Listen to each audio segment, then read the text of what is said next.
All right, let's see. Hopefully you guys can hear me okay. We got Russ and Captain Newbie, Jeremy Pena, what's up? Neil, how you doing? I cut my finger the other day. Y'all see that? Cut my finger on my electric razor. I have an electric razor for my head, and I was cleaning out the coils, and yo, it got me good. Talk about it. It's like a deep paper cut. Hurt like the Dickens. All right, let's see. What up, Jimmy? How you doing? He says, "Hey, yo, what's up? How you doing, Jimmy?"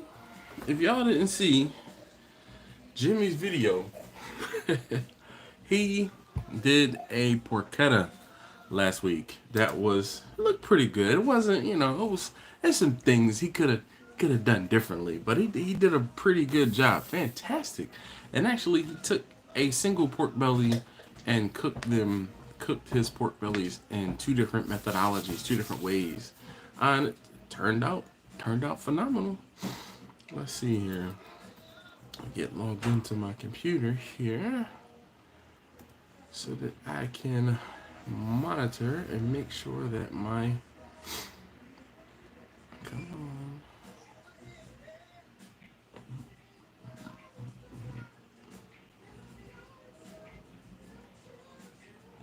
Come on, laptop, connect. All right, while that's doing that, Russ said he's buzzed. All right. The Criswell family says, "What's up, brother? I love your cooking." I'm like, cookie channel? Cooking channel? Please give me a shout out. My name is Robert Criswell. There you go. Asking you shall receive. Grumpus. Speaking of Grumpus, Grumpus is one of the koozies I'm using tonight.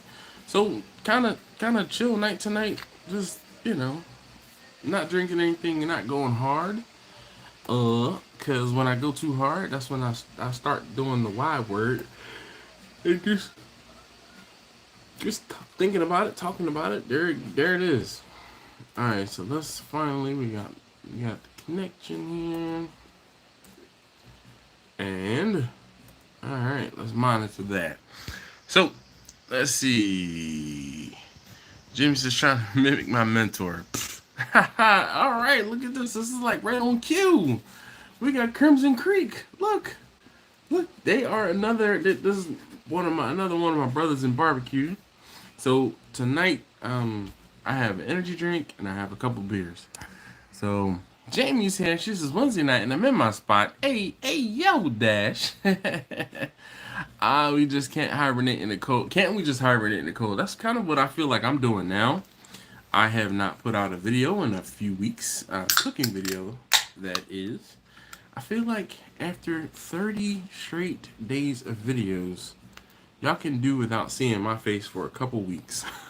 So, or at least on a Thursday. But hold on.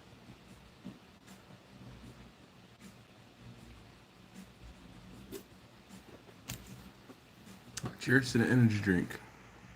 D1 Gaming says, "Evening all. What up, Dave? How you doing, man?" Dave, I'm trying to think. What was it I watched? Was it the Beater Fox? Something I watched on your channel, and I was like, Jesus, that car is fast. Oh, Russ, no. So the whole thing was, I was taking the foil, the blade off of the head, and I was holding it while I was running the brush over it to try to clean it out. And that joint is sharp. All right, so wait, let's see. Criswell, what was his first name? Robert. All right, Robert said he did smoked turkey for Christmas, and it came out really good. Well, that's what's up, man. I'm great. I'm glad to hear that. Turkey is not for everybody. And again, Grumpus is here, so Grumpus is the first beer koozie is gonna be Grumpus is. So Grumpus, salute.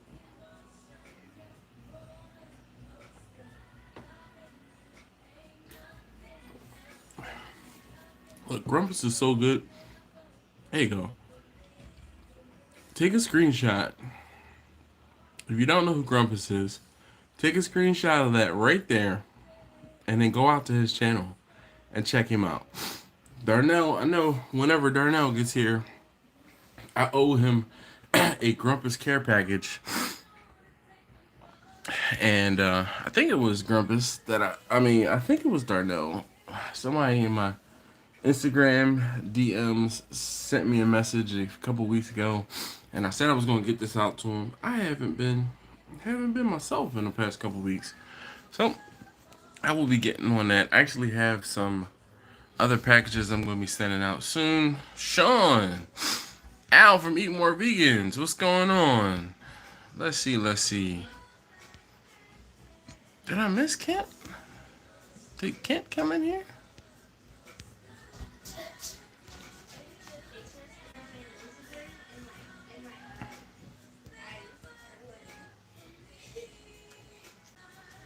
Did I miss Kent? or Daddy Dutch?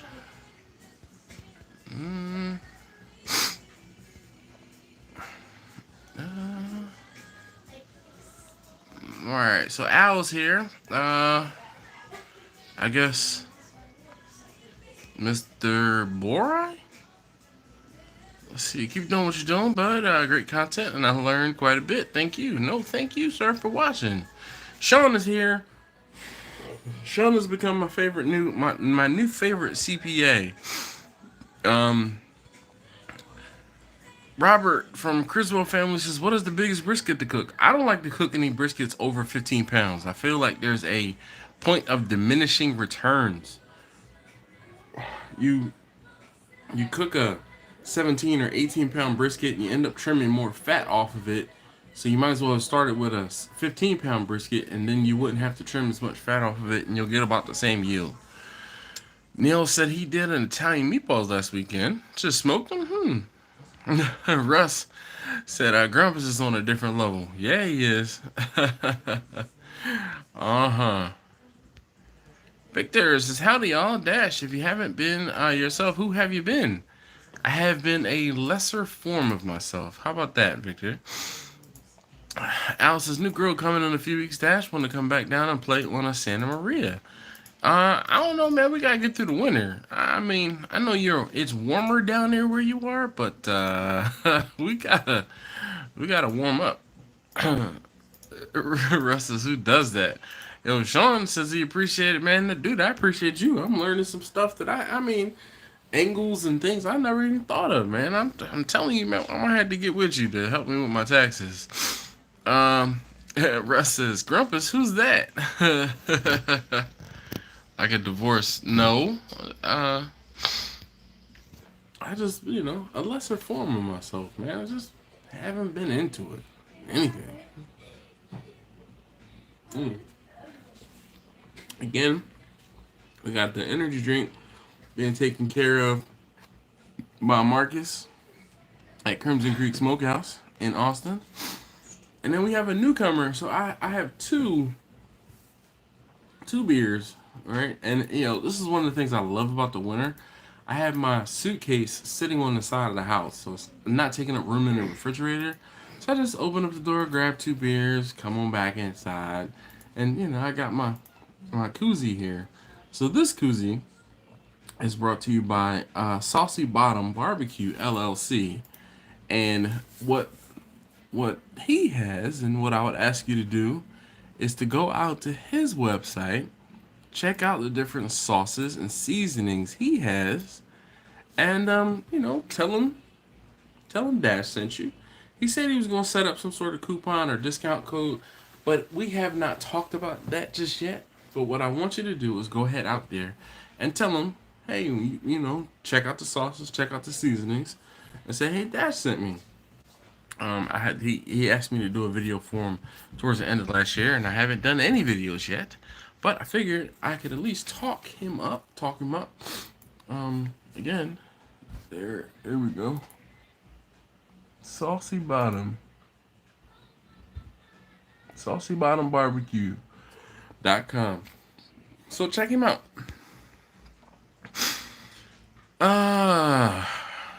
let's see, Robert. I'm trying to remember. So Robert, if I don't remember, and I'm like, the Criswell family. If I can't remember Robert, like next week, I might not be able to remember.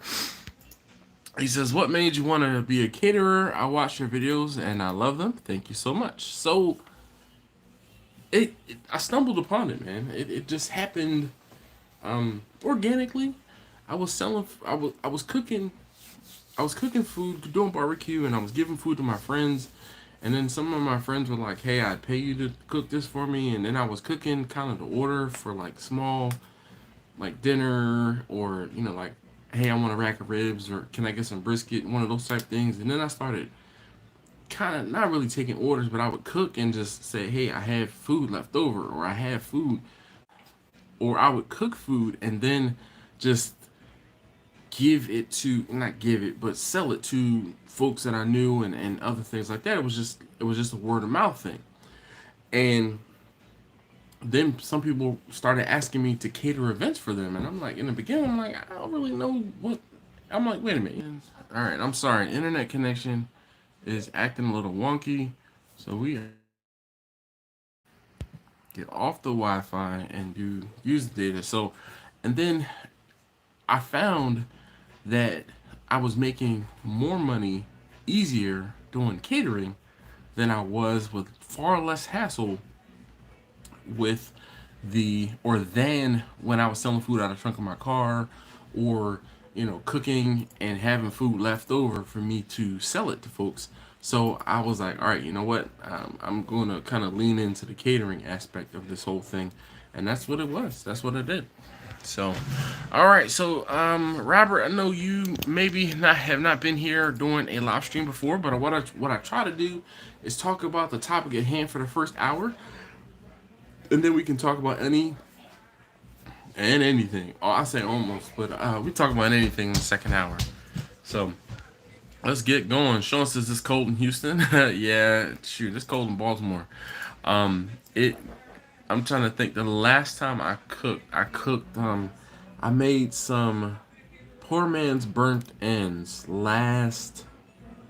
I think it was last Friday. I did them last Thursday or last Friday. When I started the smoker showed a temperature of 21 degrees. So yeah, grilling and chilling with Mojo. Mojo, how you doing this evening? Marcus says, like a brisket, you get half. Yeah. Oh, okay. Now he says, Taylor, what's going on, man? Taylor says, "Hey, yo, Dash and Company. Hope you all are well." Yes, sir. Hopefully you're doing well, man. Your missus and the little one coming. Congratulate Taylor on him and his wife are expecting. D1 Gaming says that's cold Maryland weather. Nice, low 70s in Arizona. Russ said, Marcus, I adore burlap. It reminds me of fishing. Yeah, man. The first couple of times I went fishing, or when I go fishing with my father-in-law, there's a couple guys that use burlap sacks, like from coffee beans, and they put their fish that they catch in the burlap sacks, and it's crazy. Let's see, Steven and Jacqueline, he says, "Hey, yo, Dash Shot. Good evening, everyone. Been lurking for a while, finishing up some job cards for tomorrow. No problem, man." Saucy Bottom, yeah. Go check him out, please, and thank you. Hey, let's hit that thumbs up, guys, if you have not already. I greatly appreciate it. So I'd like to say hi to everybody for the first couple minutes, and then we get into it. So, Uncle Mike's Mix Master Barbecue. That is a lot to say. Uncle Mike's Mix Master Barbecue. So are you like a barbecue DJ, or are you like a mixologist when it comes to rubs and sauces? Like, go on, please. Victor says, Grumpus, are you wearing my Andy flannel?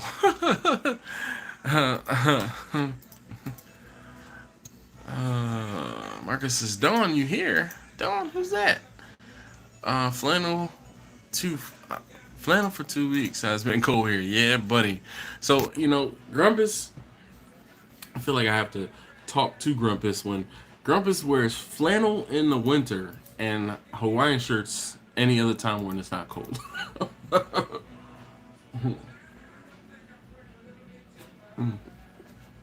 So, hey, if you haven't already, please hit that thumbs up. I greatly appreciate it. Uncle Bull, man, how you doing? How is the farming? Robert says, I love your stuff. It's extremely helpful. Thank you. Well, great to hear. Thank you. Uncle Mike says, I'm going to try smoking some cheese. Well, here's a little tidbit on smoking cheese. You really want to smoke cheese at the coldest temperature possible that you can. Most cheese has a melting point of like 85 to 95 degrees. So if you get it warmer than that, it will melt. And, that's no good. No bueno. What up, Justin? Justin from Proper Bear's Kitchen. He says, hey, hey, hey, what's up, Dash? And all you Dashers? Well, I think maybe the the SDS BBQ family is, what I like to refer to you guys as. Miles 33 last night. What? Oh, so I saw Justin got a new cooker. We're gonna talk about that. Taylor says happy and healthy so far. We're excited and intended to send that biltong today, but the local post office was crazy. Poor lady working there alone. Like you said, they'll shoot it out on Monday. All right. Chris says it's cold in Kansas City, Missouri. Yeah, it gets cold there. How may I help you? Uncle Bull, yes, sir. I'm a little behind in the comments. I know.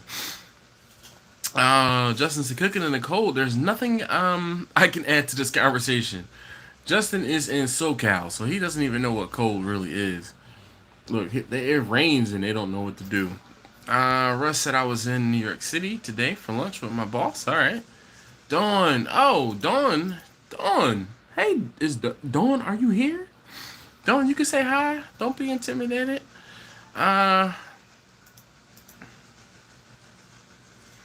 Uncle Mike's Mixmaster Barbecue. Dash wife, I did to change the name. She said I had to try it out for a month, so here I am listening to her. So, Mike, is this Mike Hall or Mike? Is that you? Not a fan of smoked cheese, Sean says. Well, here's the thing with smoked cheese, and I'm supposed to be talking about the topic of cold, but this kind of goes hand in hand with cooking in the cold, because the best time to smoke cheese is when it's cold.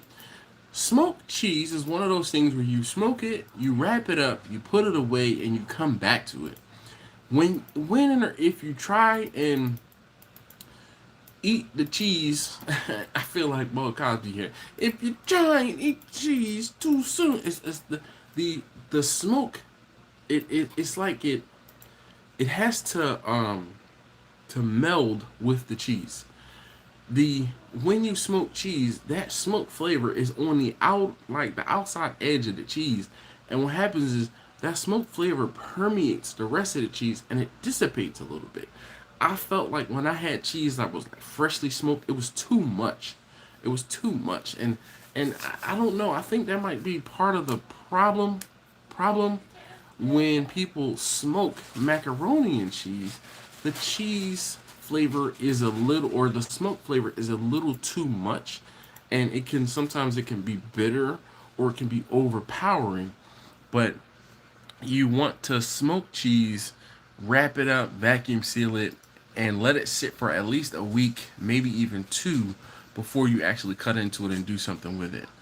Taylor says, to your point about cooking in the cold, down here it's usually 20 to 30 degrees. I usually have decided this year I prefer that over the summers when the evening is 80 degrees and 90% humidity. Taylor, you know what? I agree to an extent.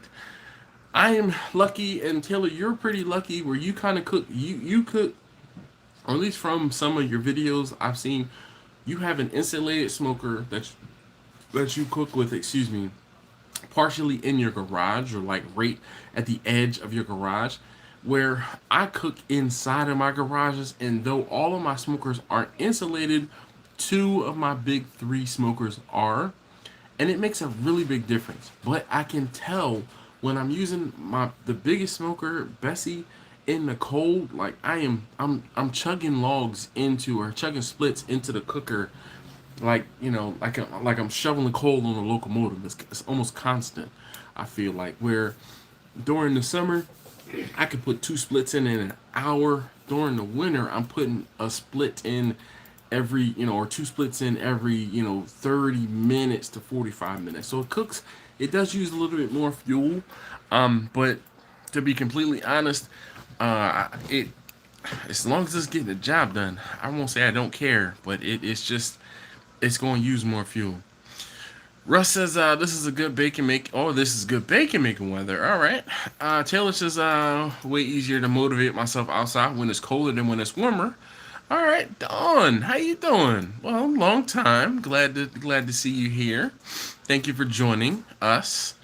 And I don't know. You don't have any experience cooking in the cold, do you? It doesn't really get cold there in Austin. Y'all don't know what cold is either. D1 Gamer says, Dash, have you tried smoking any wild game meat? Not really. I am a keep it simple type. If you want to talk about smoking wild game, talk to Marcus from Crimson Creek. That dude, he posted a picture on Instagram and it's like, any guesses as to what this is? And it'd be like antelope or something like that. Like you're laughing. Taste tester number 2 sitting across from me. I'm dead serious. He cooked yak over like early in the summer. Yak. How do you get your hands on that? Dog. Taste tester number 2 says, how do you get your hands on that? Ask Marcus. He knows people. They were like, yakety yak, don't come back.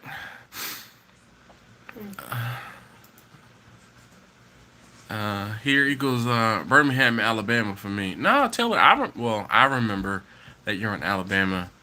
Have you tried Old Hickory Barbecue Grill? Where is the Old Hickory Barbecue Grill? Jeremy says, what's up? Have you tried the air fryer yet? If so, what do you think? I mean, we have an air fryer. Let me see if I can. There it is right there. We have that one. We actually had a different one, a smaller one, but my wife, like right around Christmas or before Christmas, she upgraded us to that one that we have over there. Well, hi Dawn. I'm sorry I'm behind in the comments, so it'll be a moment before I probably saw your first comment, and now I see your second comment. So there's that. Sean says that arranged in Southern California. Yeah. Mm-hmm. All right, Mike. See now. All right, now I'm putting one and one together. Okay. 63 degrees right now, and I'm freezing. So 63 degrees is kind of where, like, when I wake up, I almost like when I wake up in the morning, but like I have the heat to go down in the house to like 60, 65 during the winter, and that's why I'm wearing a hoodie right now. It's always easier to put on more clothes to stay warm than it is to take off clothes to get cool. I'm gonna try smoking some cheese with some apples. Yo, definitely like that. Jamie smoked queso mac is amazing. I don't know, Don. I'll have to come and taste it myself. Uncle Bull says pretty slow right now, putting a little fertilizer on, just cold here, making things not run. 15 degrees. Jeez. Marcus says BS. It does get cold. No, it doesn't, Marcus. No, it doesn't. First Love. Yo, Dash, how you doing, First Love? How's everything? Neil says the closest wild game I have is to making jerky out of goose. What? You can make jerky out of geese? Isn't that, like, illegal?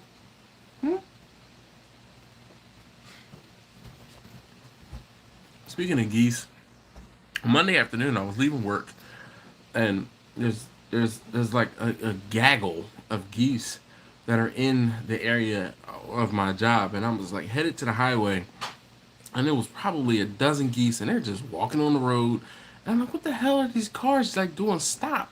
And then I come to see that there's like I said, the gaggle of geese is just moseying on along across the hey walk. The gaggle of geese is walking across the street and just in the way. People are honking at them and they just like, nah. All right, ISM says, greetings, big fella. Good to see you again. God bless you. But thank you, sir. Right back at you. Don invented some smoked chicken mac crescent rolls that might have to make the main stage. Holy cow. Let's see here. All right. But it's like saying it's hot in Maryland. Nah, man, it's It's hot, but it's not like it's not Texas hot. Captain Newbie says, "Oh, you guys ain't heard about the yak farmers." Victor says 31 degrees Fahrenheit here. All right, so Victor is out on the West Coast. He's up in Washington State. He is the PNW guy. My YouTube says, "Hey Dash and chat, what's going on?" Shane says, "Yep, 2 degrees here in New York right now." Jeez, Shane, where in New York are you? Upstate, I guess. I would imagine. Robert says, "What's the best wood to smoke your meat with?" So Robert, all right. So I tried to talk about it, and again, you're asking very good questions, and spurring the conversation along, which is awesome. But we're gonna start trying to. I'm trying to get into talking about the topic of cooking in the cold. So the random questions and other things like that, we save them for the second hour. So, do you want gamers to smoke the javelina once? It tasted like a roast. No thanks. Russ says, "See, Texas trying to talk about cold. Nope, they have no ideas. We have geese in our neighborhood, and they always in the way." Yes, indeed. Neil says, "No, it's not illegal to make jerky out of geese." All right, let's talk about the acclimation. It's all about the acclimation. Now, you're absolutely right, Russ.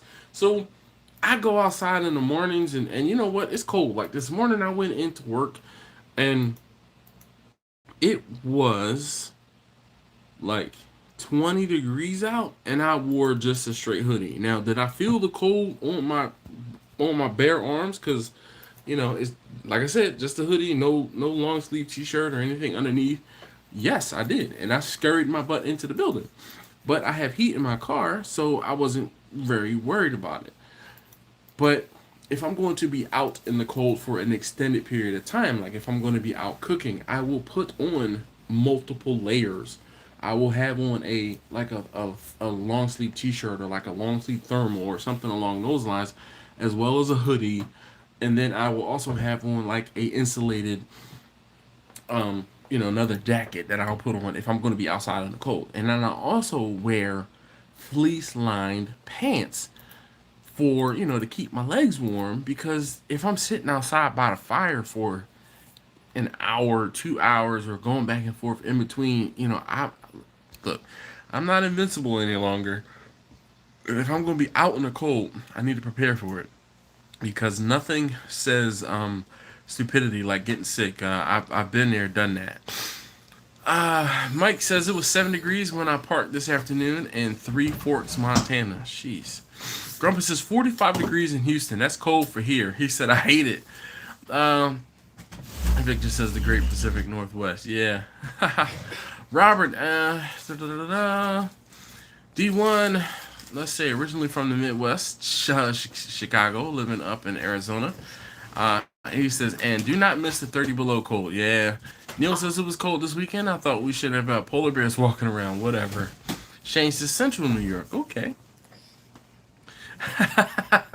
Victor says, "FYI, slow geese equals smoke geese." So good. Hey, in the middle of editing my first YouTube video. It's about breaking in my new tow behind last weekend with my first cook on it. I still plan on sending it to you to check it out. Well, thank you, sir. Please do. Sean says it was like 30 degrees and raining last week, and I was sitting at a soccer game. I'm from the Midwest, but it was cold. I love my Carhartt full body zip up, and I'm wearing the fleece line now. Feel like I'm in jammies. Yeah. You know what, man? I'm telling you, it's all about being prepared. If like, you guys see me in the videos. When it starts getting cooler, I have on a hat. Like, I have on a knit hat. This knit hat, I've had this hat for years. Years. I bought this hat at, like, a 7-Eleven or a gas station or something like that, and it was one of those things where I went outside in a cap, and you see so I went outside in the cap, and the cap wasn't enough, and I might not have had a hoodie on, because I am synonymous for wearing a cap with the hood up like this, and I don't think it was enough. So I was like, you know what? I'm gonna get this hat here, and then this year I bought this one. But the problem, this one, I don't know if you can see, like it's like it keeps getting snagged on stuff. So the Jones are coming off, and like I'm not very happy with this one, but this one is nice because it has a nice bally on the top. Maybe I'll take this. So this one used to have two ballies on strings, but maybe I'll take the bally off of this one and put it onto this one, and just rock this one because it kind of matches. And then the strings with the ballies on this one, maybe I can just transplant all of this stuff to this hat and rock it. But so this is, I won't say my favorite, but this is my go-to. And then another thing too, right? Like it works so very well that it keeps my head warm, and I have to take my ears out because if I don't have my ears uncovered, I get too hot, and I'm like I have to take it off. But like I can't take it off because then I'll get cold again. It's a vicious cycle. Mike says, "Hey, taste tester, did you get the fire management basket?" Oh yeah, I did actually, Jimmy. I haven't. I'm like, wait a minute, didn't I get a box from them? I did. I haven't, dude. I haven't done anything. I haven't cooked in one of the smokers in the garage since middle of December, a week before Christmas. I just not been doing it. What's the percentage of body heat lost from the noggin? It's a lot, which is why I know. So personally, my head and my hands have to remain warm. If my head and my hands remain warm, I'm good. Like I won't say I can even deal with cold feet, but if my feet get too cold, I'm just like, but like, I don't know. I dress in layers, man. I have no problem putting on multiple layers of clothes. Grandpa says us old folk and Dash need to be smart and bundle up. Yes, indeed.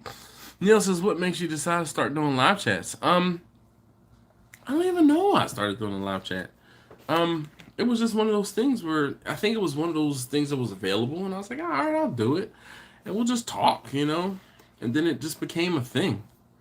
I wish I could. I don't remember. Like, I think it was just a means to hang out, and it's so doing the live streams. It's an odd thing because you have to be able to engage folks for multiple, obviously for multiple hours at a time. And I think, one of the things that I enjoy about doing the live streams is that it's a direct connection to you guys. It's a way for me to you know to enhance this conversation that we have. A lot of times I feel like the conversations are one-sided when I'm doing a video because I'm talking at you. Okay, if you understand what I mean. I'm talking at you and I'm preaching to you. But with the live stream, we're actually having a conversation and back and forth. And the instant, you can understand what I'm saying, and I can answer a question, or I can pivot or do whatever. It's just much faster and better. So there's that. Justin says a fire management basket from where I need to get one from Lone Star Grills, actually. Luke Calamadas, he says, hey, yo, what's up, Dash and the barbecue fam? He said, how's it going? Oh, man. Um, let's see. Victor says our diabetes makes us more vulnerable to cold hands and feet. Yep. So, Victor, one of the things I'll say to help fight that, I had been without my Dexcom sensor for like 2 months. I've been waiting. So, I think it was like back in October or early November. So, it might have been longer than 2 months. But I seem to be on a plan, or I have to get an approval for basically an annual exception to get the Dexcom sensor. So the last time that I tried to get my sensors, the readers, whatever, Walmart was out of them, and there was like a backlog of them, and they couldn't get them. And then by the time they finally got them, my exception had run out, and then I had to contact the insurance company for them to put me in again because they denied my claim, and it was a whole bunch of stuff going on. And then I finally got it all in, and I'm like, yo, I was in Walmart picking up another prescription, and I saw the sensors and the readers in the store, and I'm like, yo, why haven't y'all contacted me about getting the thing?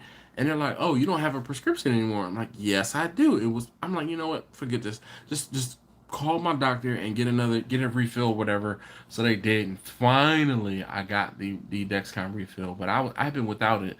So my last A1C was a 6 or a 6.1, and that was like towards the end of the summer. So I know coming up after the holidays and especially that cruise, I know my A1C is probably gonna be like maybe 6.5. Yeah. Uncle Mike says Dash needs a raccoon skin hat. No, sir, not me. Neil says makes sense. Yeah, sure. Lou says the only thing I like about the cold weather is cooking is no bugs. Yeah, but there are other things to contend with, Lou. I live in Baltimore City, and I tell you what, man, the proliferation of rats, mice, and other rodents in the cold is ridiculous. Not that they aren't there in the summer too, but man, they just find their way in everything. My YouTube says I tried to get Chud to shout you out the other day on his live stream, but what happened? Grandpa says I love my LSG fire management basket, the real game changer. Yeah, I got the smaller one so I can make sure I try to put it in Vicky, and we're gonna see what happens. I think it was too late in the stream. Jeff Stingley says I have the Dexcom and it keeps me on track. A1C is 6.5 for the last 24 months. Man, I don't know, man. I don't know. Maybe I just take more insulin because I'll be like today. I actually took because my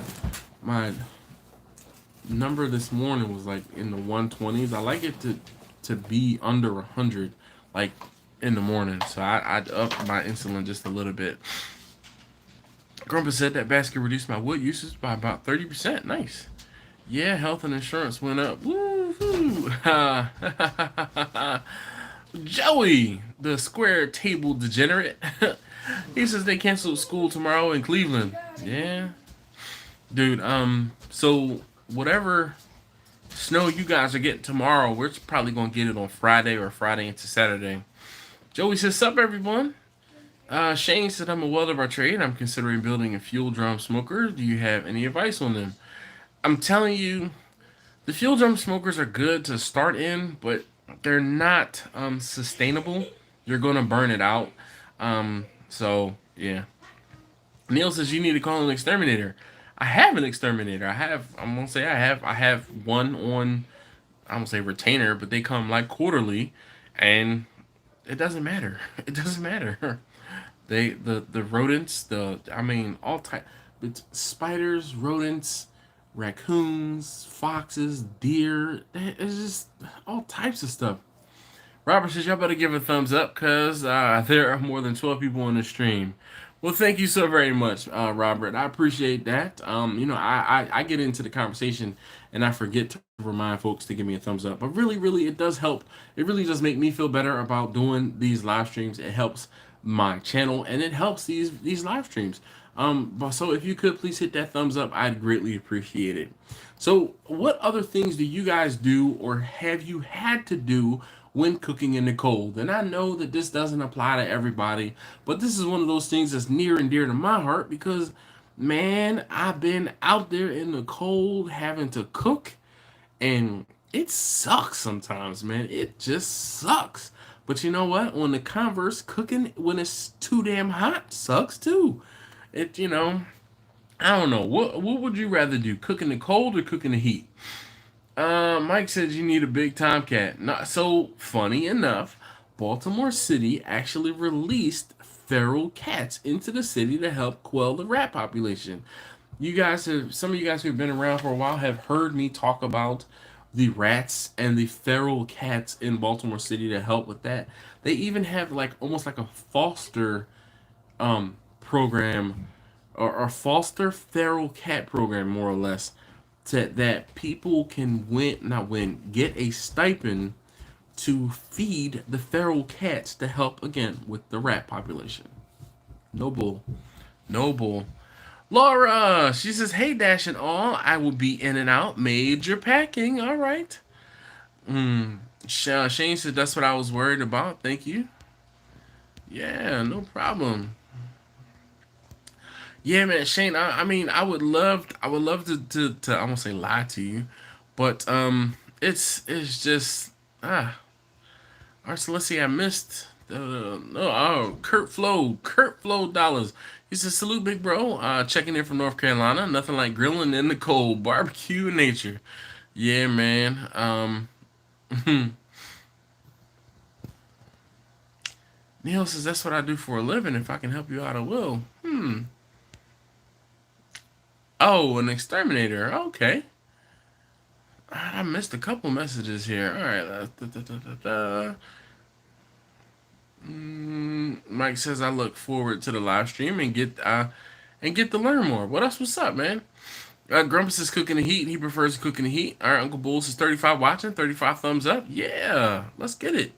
I'd rather cook in the cold, Lou says. Thermo socks. Mike, yes, warm socks, man. Russ said, "I build a smoker to space work. Wait, build a smoker to space work a smoker like you spanked it and smoked in a job box." What? Can you try that again, Russ? You've been drinking? You can always add layers. You can only take off so much, Lou. You know that's my you know that is my I won't say my forte, but that is my saying right there. You can always put on more clothes to get warm. You can never take enough off to get cool. And y'all don't want to see me with no clothes on. I don't even want to see me. David says, "Any tips on cooking pork bellies?" I don't cook pork bellies that often. The only pork belly I really do is the porchetta. And if you've been around the channel long enough, you've seen me cook porchetta. But I don't do just like straight bellies. I haven't. Let's see. Victor says, "What's the best hot? Too hot or too cold?" Well, you can always. There you go. You can put on more clothes. However, you can only take off so much. And at our age, no one wants to see us naked. Just saying. So Victor and I are on the same wavelength there. And I hate the sweat can drip on. Oh, and I hate when sweat can drip onto the food. So you guys have seen me, and I put this in my pocket because when I go to the range on Sundays, I wear this because I don't like to have my head out because casings come out and stuff like that, and I don't want to get hit in the head with a casing. So I wear my little sweat band when I'm on the range, and it keeps my head warmer because the range can get cold, especially in the summer. Excuse me, and especially now. And then in the summer when I will be sweating, it also helps to keep the sweat out of my eyes, out of my face. It really does make a difference. So Lou, I would recommend getting a little it's a sweat cap. So basically what it's supposed to do is you're supposed to wear it underneath of a helmet, like if you are playing football.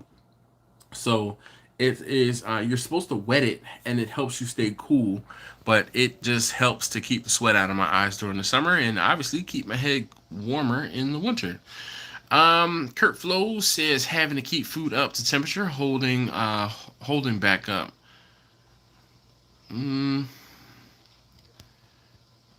FCB says, "Hey there, Dash in chat." Yeah, balloon. All right. Hey to you too. Cooking in the cold is an appropriate topic. Right now. Oh wait, off right now. Going down to negative 14 degrees Fahrenheit. Jeez. Mike says, "Dash, you ever try those hand warmers that go in gloves?" So I end up not being able to use like those hand warmers because what ends up happening is while I am working, I'm using just regular nitrile gloves while I'm doing whatever it is I'm doing, or like work gloves if I'm picking wood, throwing wood, splits into the fire. My hands stay in my pockets for the most part while I'm out in the garage.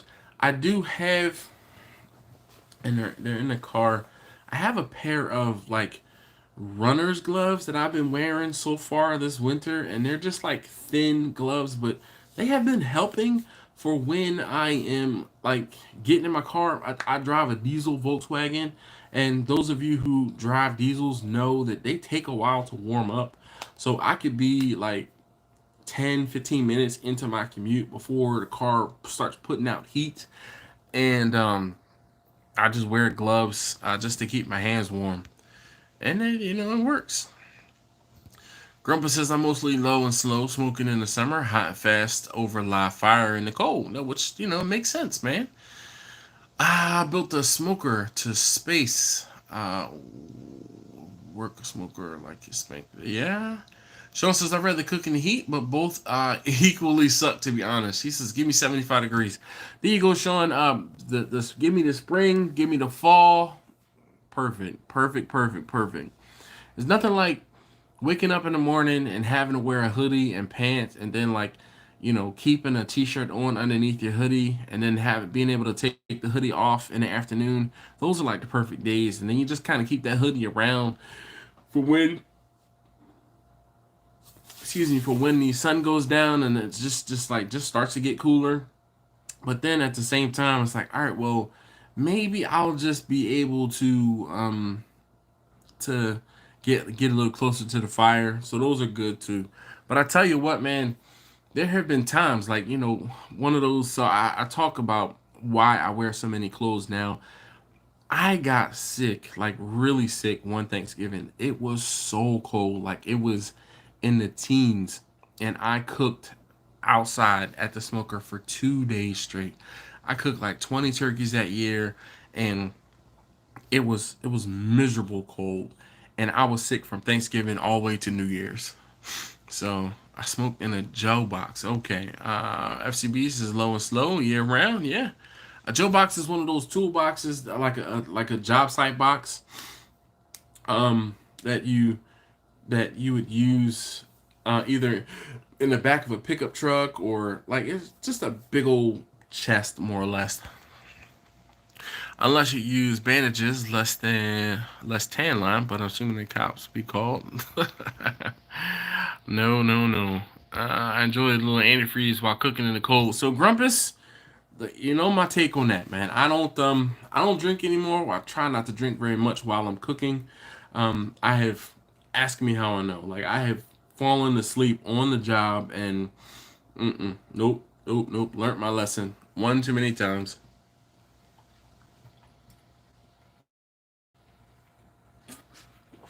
I don't I don't drink very much any longer while I'm cooking.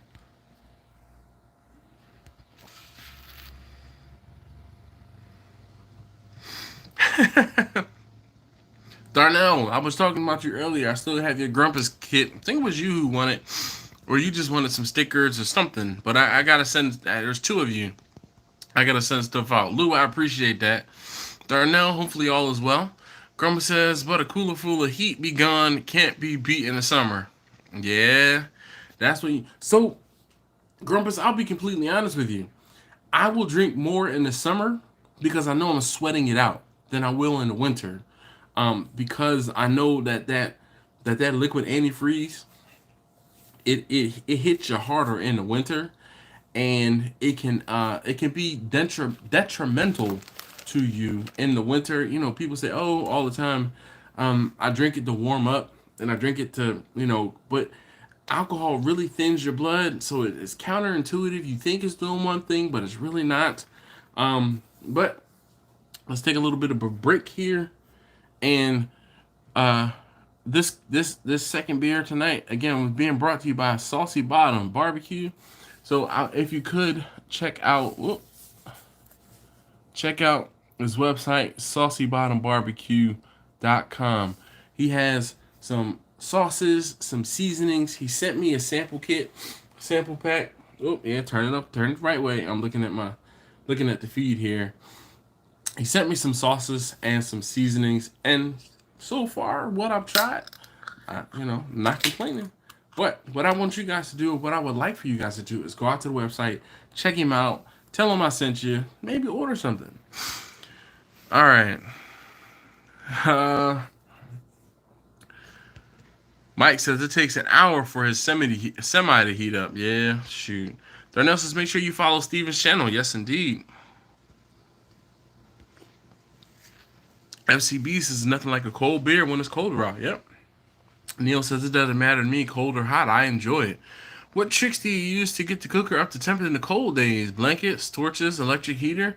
Nah, man, you just build a bigger fire, Justin. So you can always build a bigger fire and then tame the fire.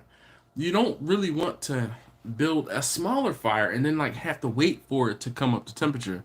Man, just get the joint rolling, get it going, and then knock it back, slow it down. Laura, stop it, stop it. You started limiting turkeys after that year. Yep, I sure did, dude. So Sean is absolutely correct. The the year I got sick, I said, "Oh hell no, never again." Um, and the reason why I did that is because I got sick, and I got sick because I kept telling everybody yes, yes, yes, yes, yes. I almost did the same thing this year. This year I had 16 turkeys I had to cook, and the whole thing was I kept telling people yes until I wasn't keeping count or track of how many people I told yes to, and then like one or two people who I told yes to were like, "Oh hey, is it okay if I get two turkeys instead of one?" And I'm like, all right, sure. So, be careful. Be careful. Do not overextend yourself. Um, so there's that. All right. And, but yeah, that year I cooked in the cold, and I swear, I don't know if I did it. I don't think I did video on it, but I think I did video on the aftermath. Like, I think I did a video of like the aftermath of cooking, for 2 days straight, and I showed like how just dirty the smoker was, how dirty the floor was in the garage, and like I was whooped. I was whooped. And then like excuse me. So like Thursday I delivered food, and then I think we went to my sister-in-law's house. I think we went to my sister-in-law's house that Thanksgiving Day, that Thursday.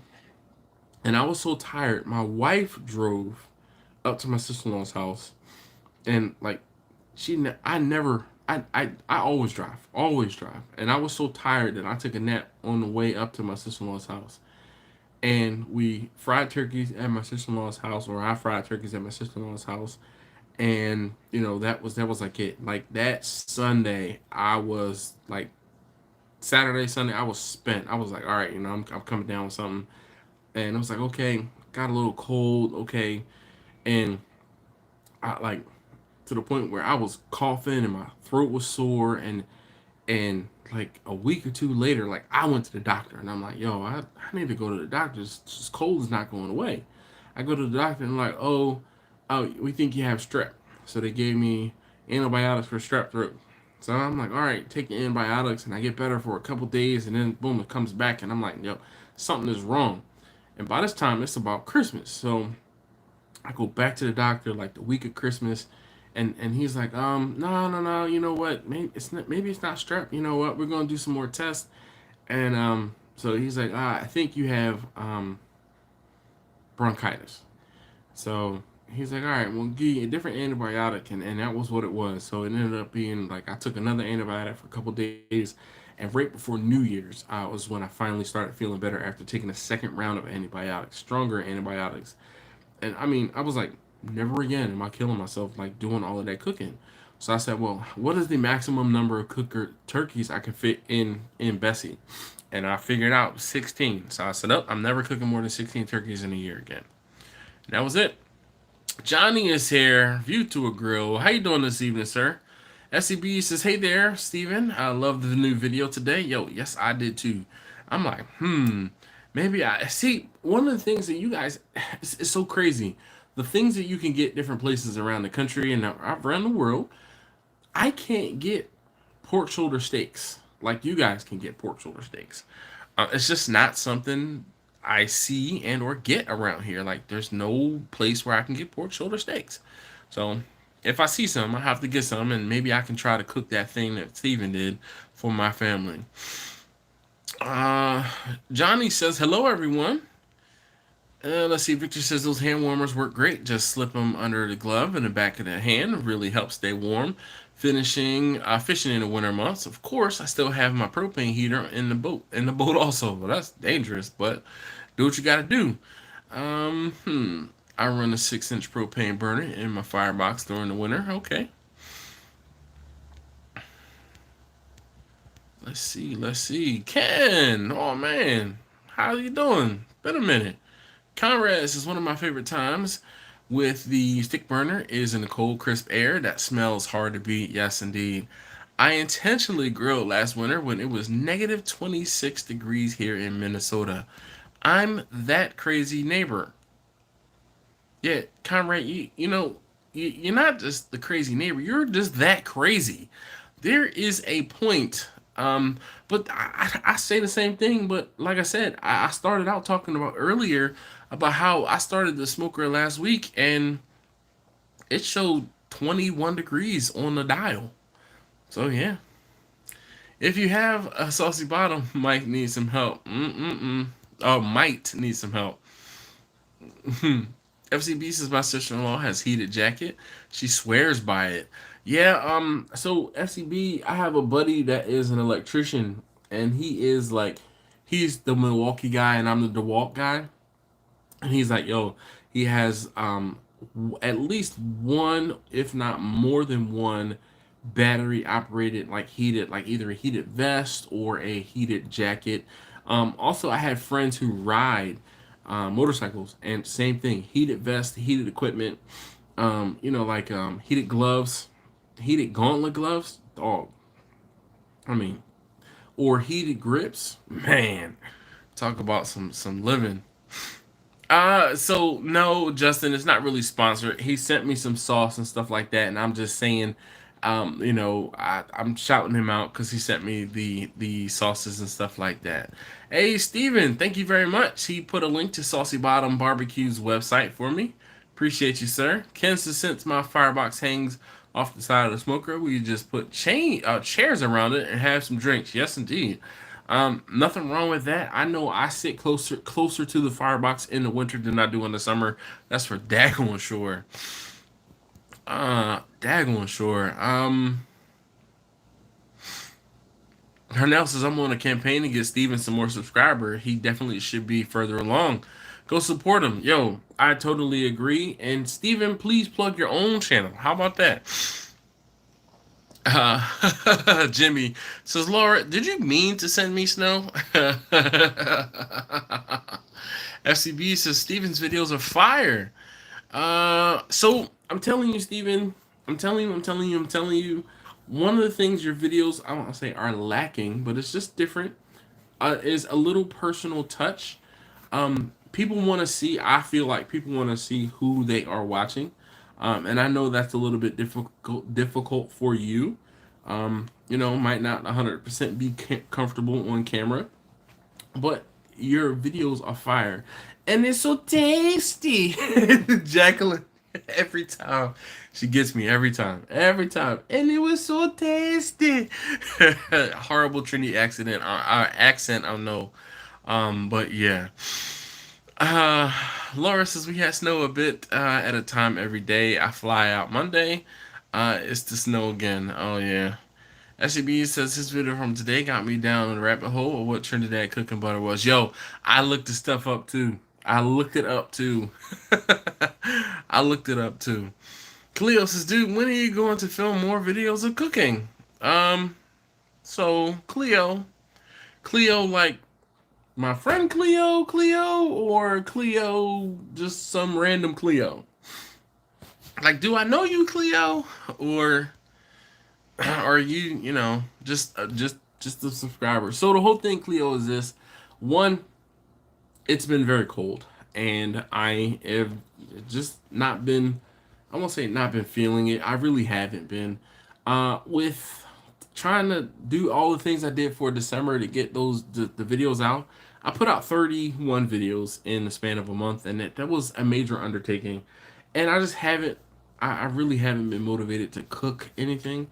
I have 2022 just started off with a bang, and we are 26 days in, so we're almost at the end of the month, and it's just been like, I mean, I'm not gonna bore you with the mundane, like trying to worry you guys, but there has been a hospital stay. There has been COVID. There has been a flood in my house. There has been, just like, it's just we're 3 weeks into the year. I have more leaking stuff. I've had to replace appliances. I mean, it's just been one thing after another. So I have not been feeling like cooking. It's just been a lot going on. You know, my real life takes precedence over cooking for YouTube. FCB says, needless to say, I have a recipe for that to try and incorporate it into the dish shown in the video. Nice. Please don't do these people around here. Please don't. These people around here lose their mind. What?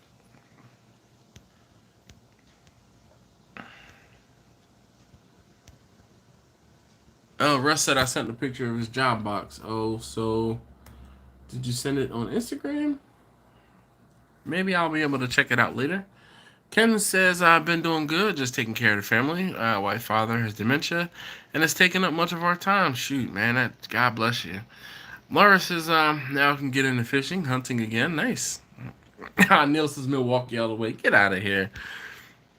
My buddy has heated seat and grips on his Road Glide.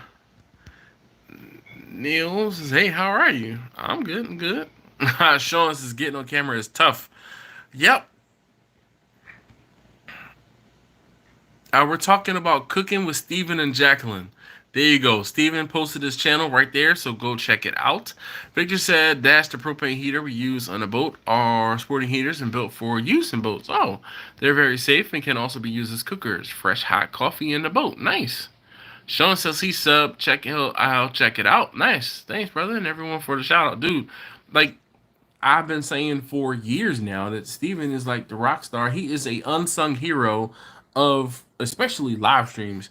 Um, FCB says every time I turn around, something in this house, new to me house, is leaking.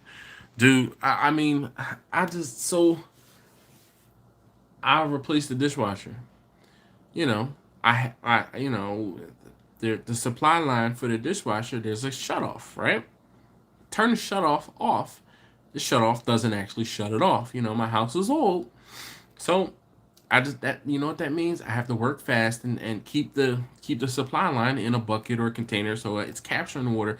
It's not running like the faucet was on 100%, but I ended up having to turn off the water to the entire house so that I could work because I had, of course, it took multiple trips to the store, right? Like you can't ever do that without having to go to the store, Lowe's or Home Depot at least once again. Get that all set up and going. I go to turn the water on. When I turn the water on, I'm like, is it dripping because the water came through the hole in the floor from the supply line, or is it dripping because it's dripping? I come back the next day, it's dripping because it's dripping. So now I'm gonna have to check out that. Oh, you know what else I had to do? My heater. We have radiant heater. We have radiators in my house, so we have hot water boiler and all of that stuff. So the radiators were low on water, so I had to add water to the system and bleed the radiators, right? So, nothing crazy. Well, when I did that, I don't know if I added too much water to the system because now there's water on the floor underneath the boiler. My wife brought that to my attention today. So it's just been it's been a few weeks, and I have been having to deal with things around my house, things with my family, things with my own health, just things. And unfortunately, YouTube has had to take a backseat to that. And I'm not going to lie to you and tell you that everything's hunky dory and things in my life aren't happening, but I have to prioritize and do things. Yeah. Um. Yeah.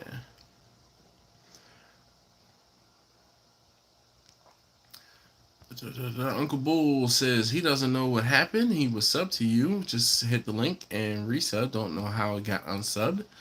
Sometimes you know what? It's like people say, "Oh, YouTube unsubbed me."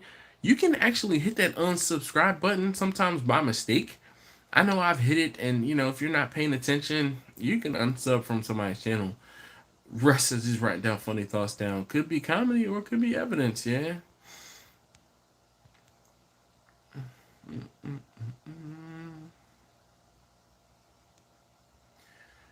This is for you pellet cookers trying to cook in the cold. If you get a ER2 code, fill your fire pot with pellets and light manually. Wait 3 to 5 minutes, then hit your power button. So Darnell, it depends, man, because I don't know on what type of pellet cooker you have, on what the error codes are. But usually, I guess that's probably an error related to the pellets not starting because it's so cold. SCB is not sure how your boiler is, but you can get an autofill valve. So the I thought it was an autofill valve, so that's why I never actually put water into the system.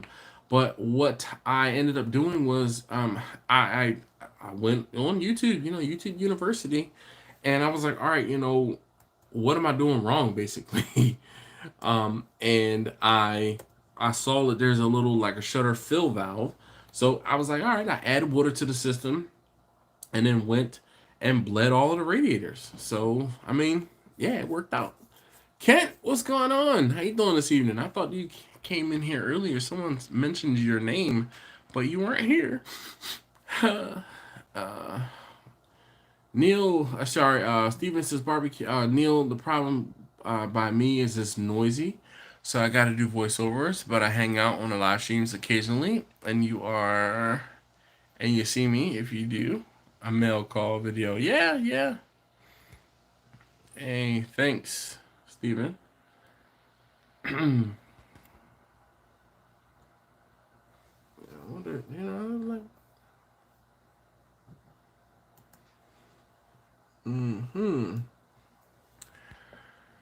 Let's see, Kent, how you doing, man? How's everything? Can you bump your head on anything recently?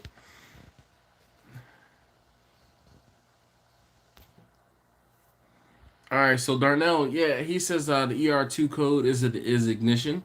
If the cooker doesn't reach a certain temperature by a certain amount of minutes, it'll throw the code. Yep, I know I've had that, or had an error message on my Traeger. And basically, when I have that message, usually what ends up happening is I don't close the door fast enough after turning it on. I'm always multitasking where I'll go out there, I'll start it, and then walk back inside and season my meat or something like that. So I kind of have to consciously remember to go back out there quickly enough to close the door, because what happens is if the smoker doesn't reach like 100 degrees in 5 to 7 minutes or something like that, then that's when it throws that code. So the problem could be you are not closing the door fast enough for it to get back or get to 100 degrees. Kent says yes, tall ceilings. Well, that's good. I was watching a guy on TikTok the other day.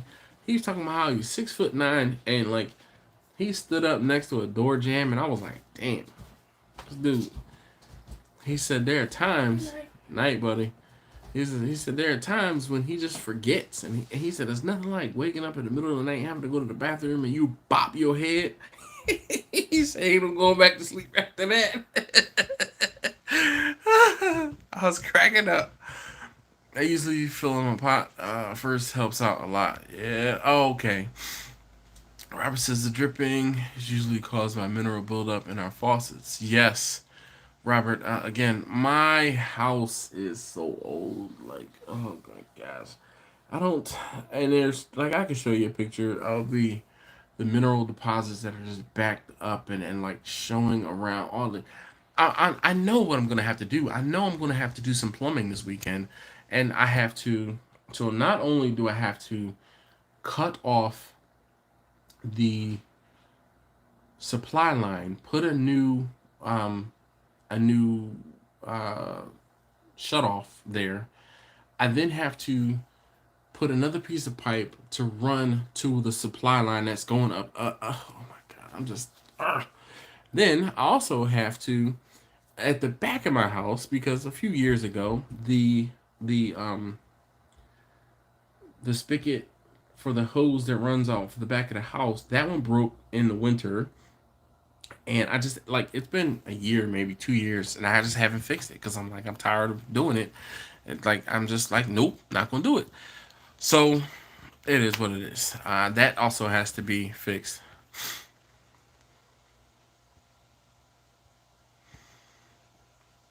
Dash is still the only guy I interviewed from Michigan.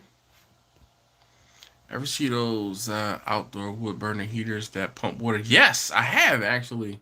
Um, so Russ, I watched a guy, and so again, YouTube, man, YouTube be serving me up some of the most interesting stuff. Like I tell you guys, I don't watch a lot of barbecue videos on YouTube, like cooking videos, and it's just one of those things where I don't want to watch cooking videos because I don't want to be accused of biting off of somebody, copying off somebody. So I don't watch very many cooking videos. But I saw this guy rent a it was a log splitter, but it was like a commercial log splitter where all you had to do was put rounds up onto the like a conveyor belt, and it was like it processed firewood. And this dude rented this like firewood processor, this log splitter, and it was dope. Like he talked about how he at the end of the year his company shut down. So basically, what they do is for 4 or 5 days they split all of the wood that they're going to need for the winter. And like one of the other things too, this dude lives in Pennsylvania, so he's not very far from me. So I'm like, okay, this is something I can relate to. And he someone he knows has a like a tree company, like a tree service, and then other people he knows gave him some logs and some splits and stuff like that, or gave him some logs. So he processed all of this wood and stacked it all up and put it in like he's got a shed specifically for his wood that he's using to burn in his like fire, basically a wood burning boiler that circulates heat in his house. And like he talked about how his boiler heats his house, it heats the radiant floors in his shop, and then like it was dope. Like it was dope. So yes, I have seen those things. I don't know, man. I don't know how I could like retrofit my house to have something like that, because I would keep that joint humming. Our house would be like, it'd be, if I had something like that in this house, yo, man, it'd be like sauna in here. Victor says, since snow destroyed all my barbecue my barbecue canopy, I have to grill my steaks on my large cast iron grill plate and the propane stove in the kitchen. Actually works. I'm enjoying one now, plus some fresh risotto. Okay. Robert says, I have changed 6 faucets in my house. Oh, man, I don't even want to do it. So Kent says time to upgrade from galvanized pipes. The majority of the pipes in the house are copper. Like we're not that old. I will say, nope, no galvanized actually.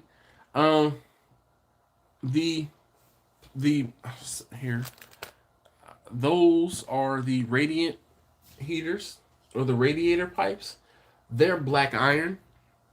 But other than that, it's copper. And then I have some PEX in the house. So so again, this is one of those things. So my house, when we moved into the house, we had 2 water heaters. We had a water heater upstairs. It was like a 20-gallon water heater upstairs, and then we had a 30-gallon water heater downstairs in the basement. The water heater in the basement served the washer and dryer, which was on the first floor, the kitchen, a downstairs bath, and a downstairs bathroom. Okay, so 30-gallon, and then upstairs, the only thing that was upstairs was an upstairs kitchen. So there was a sink, in the kitchen, and then the upstairs bathroom. So that 20-gallon tank was sufficient, basically, because it was just us taking showers up there. The water heater in the basement died. Okay, and it just wasn't doing what it needed it to do. So it's like, all right, well, you know what? We're not going to buy. Like it made more sense to buy a 50-gallon water heater and replace the water heater in the basement and remove the water heater upstairs. So that's what we did. But there was no supply line from the basement upstairs. Like, I don't know, they did some crazy stuff in this house. So my father-in-law and I basically ran a whole new supply line from the hot water heater in the basement up to the second floor, where the supply line came from the old water heater, and we just tapped it in and boom boom boom, and it hasn't been a problem. So, but so there's that. But yeah, it's there's no galvanized. My house isn't that old. Well, it is, but it seems like they've redid the plumbing. I won't say recently, but at some point. Uncle Bull says put PEX in is sweet. Yep, I have some PEX in. Not very much, but I do have some. Robert says the outside faucets are terrible. Yeah, Russ, I know. My whole house is PEX. Well, Kent, how old is your house?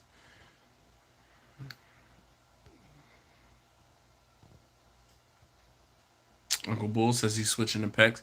I'm worried. I'm honest, man. It gets cold in my house, and I don't want to have to worry about PEX freezing or breaking.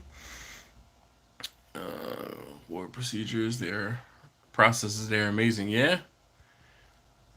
The crimper. My neighbor's electric bill is $35 in the winter. Fireplace heats the entire house. Nice. I'm getting a wood-fired furnace with my new home this year. Yeah. Dun-dun-dun. Yeah.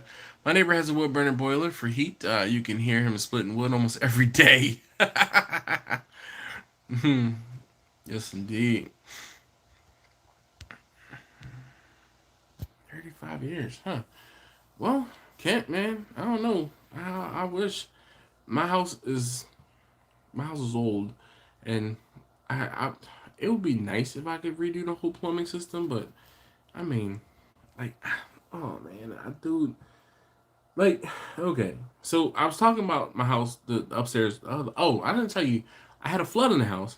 The washer and dryer. We moved our washer and dryer upstairs to the second floor, and we moved it upstairs because it's a convenience thing. That kitchen that we had upstairs or have upstairs, we turned it into more or less a laundry room. And in the laundry room, we have a washer, a dryer, there's a sink and some cabinets and a countertop, right? There's even an apartment size stove, it's just a little smaller, and a refrigerator. I've talked about this before. So the washer and dryer, the hot water supply on the washing machine came off of the washing machine last Thursday night. Well, yeah, it was last Thursday night, like 11:30 at night. So taste tester number 2 was sitting downstairs, and it started raining in the kitchen. So he gets my wife, and they get her up, and then she gets me up, and we're like fighting a fire in our kitchen basically. And the whole thing is, I'm still half groggy and didn't understand. She's like, the water is coming from the hot water line. Like, I mean, like literally, it probably was 10 minutes of it still running before I was like, I thought to turn off the supply line. Turn off the supply line. We start cleaning up. I got woken up about 11:30. I didn't go to sleep that night until 3 o'clock in the morning. It was after 3 o'clock in the morning. And the good thing is we had a rug down on the floor. The rug was red. And, oh yeah, look. Here, I can show you. This is one of like a t-shirt that was caught up in the melee. It's pink now. Because there were clothes that needed to be washed in the laundry room, like on the floor and in baskets and stuff like that. So as opposed to trying to like mop up everything, we just kind of dumped the clothes out and sopped up the water with the clothes. Like, it was there, right? It was easy. So, but yeah, what ended up happening was the crimp on the hot water line, it just came off. So I had to turn off the supply line for the hot water. But again, the freaking shutoffs are so old, they weep. I'm so sick. Like every time I have to do plumbing in my house, I almost all the time have to turn off the water to the entire house. Like almost every single time. Victor says PEX is more forgiving than hard pipes when freezing. If you say so. Uncle Bull says Dash, they use it here in Illinois and it gets plenty cold here. Yeah. Mr. Fishy Isaac, he said, "Hey yo, how's it going? It's been a couple weeks." Russ says, "I have a video of my electrical meter ripping backwards after my solar install. Shoot." I can't. Thanks, man.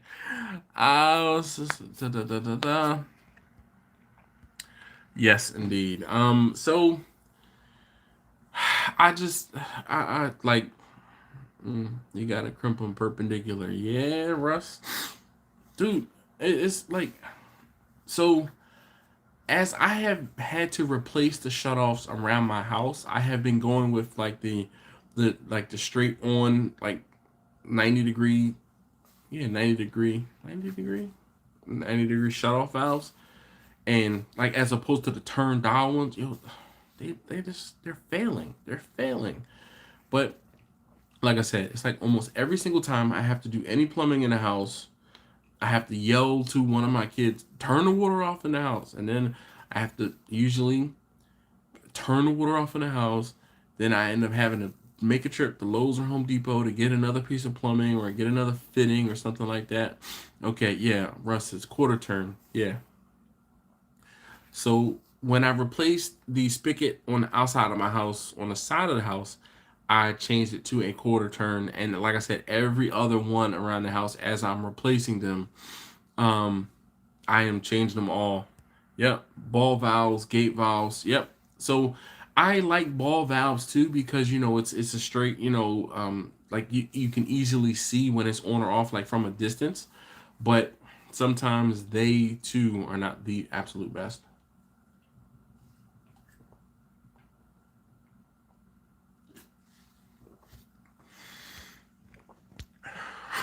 Russ said I got old shit too.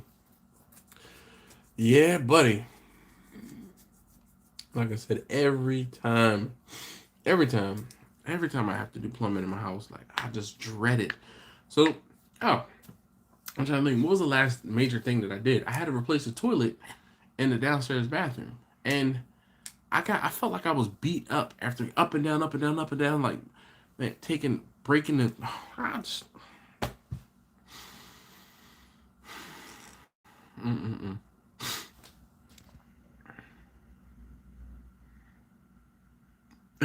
Robert says, "I'm so grateful for this conversation. Thank you." Why, Robert? Because are you feeling like it's not just you that has to deal with other stuff around the house, man? Because man, shoot, and you know, it's just one of those things, man. Russ said I keep a manual feed on my boiler. I know that feeling. This whole house doesn't have the shut off, and I have to go to the meter going to change. Yep. Neil, take care. Yeah, man. I tell you, so there's something else we had to not replace, but the supply line, the pigtail going from the street to the house, um, it broke from the meter outside or I don't know what but that service line we had to replace that when I won't say when, but at some point, it's probably within the last 7 years or so. Um, so the good thing is, right before the meter or after the meter, they put in a whole new supply line, so that was decent. But that was expensive. Chef Quan says, "Hey everyone, and happy New Year! Right back at you. Thank you for joining us. I know we're on the tail end of this evening discussion. I'm not complaining, but I'm griping about things I've had to do around my house in the past couple weeks, and it's been a couple weeks. So I apologize for the lack of um, barbecue or cooking related content on my channel, but I have had other things going on. Yeah. Russ says, I think 1923 this POS was built. I think ours was built around the same time, late 20s, early 30s, for the core, the core of my house. But there's a lot of things that have been updated, and there's a lot of things like, I really wish that I could say, I could just, like, gut the interior and start over. Like, seriously. New wiring, because we had, like, again, our house was set up and broken up, split. In, like, we have a breaker box upstairs, a panel upstairs, a small panel upstairs for just the upstairs.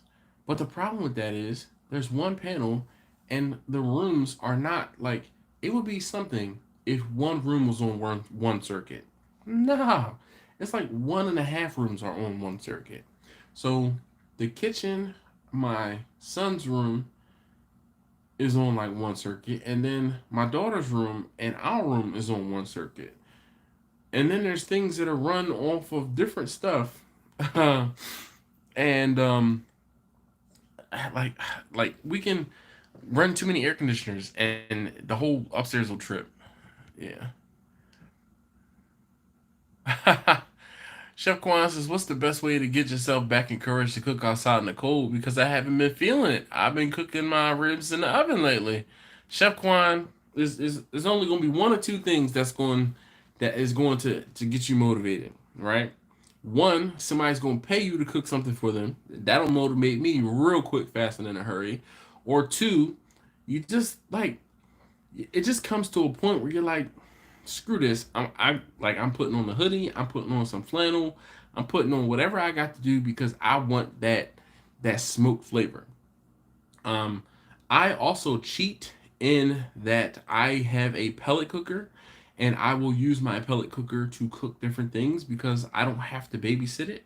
I can turn it on and I can walk away and I can know that it's going to do what I need it to do. Now, if I was using one of my bigger smokers, one of my bigger cookers, then I'm going to have to babysit and somebody's got to be paying me. So, but to be completely honest, Chef Quan, guess what? If you want to or need to take a break from cooking outside, you can. It's okay.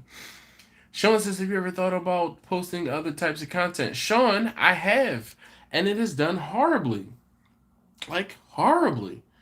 Um, dude, I posted growing potatoes multiple years in a row, and those videos do diddly squat.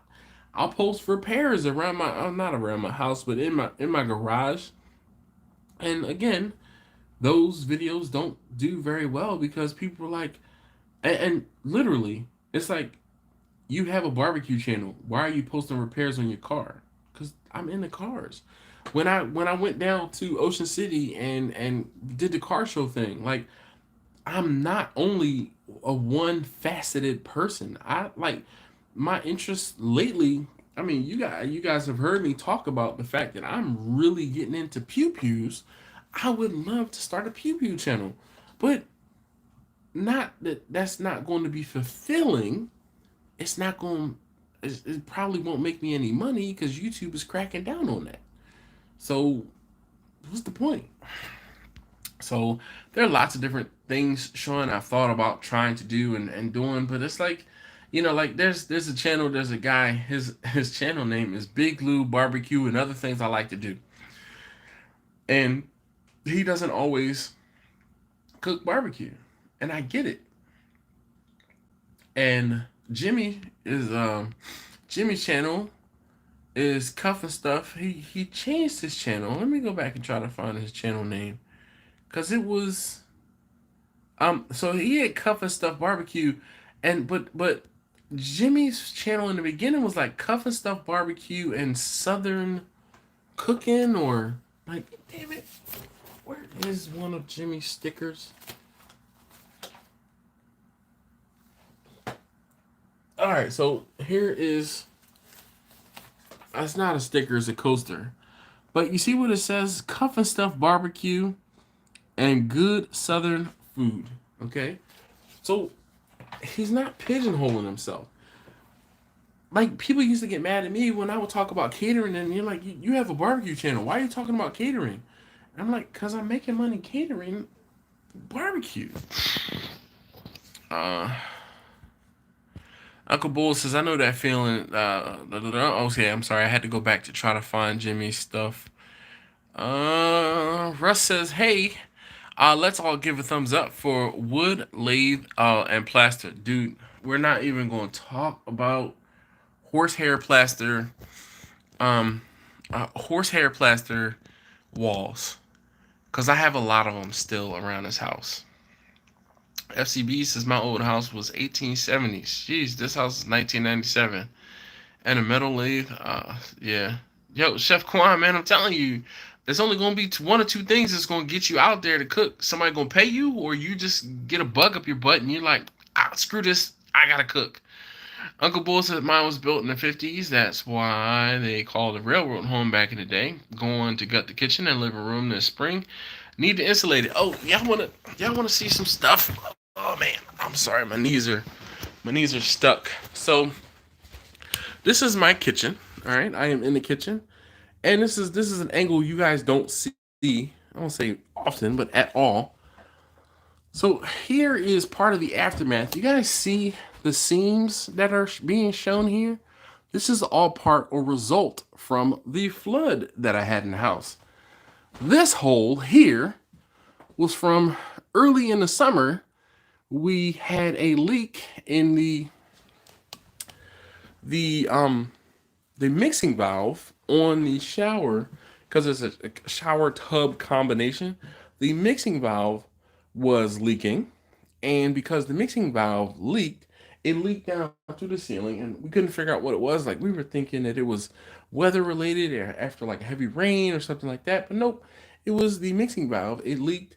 Had to get that changed, and I could have done it. I could have done it with the help of a plumbing friend, but it would have taken a couple days for that to happen.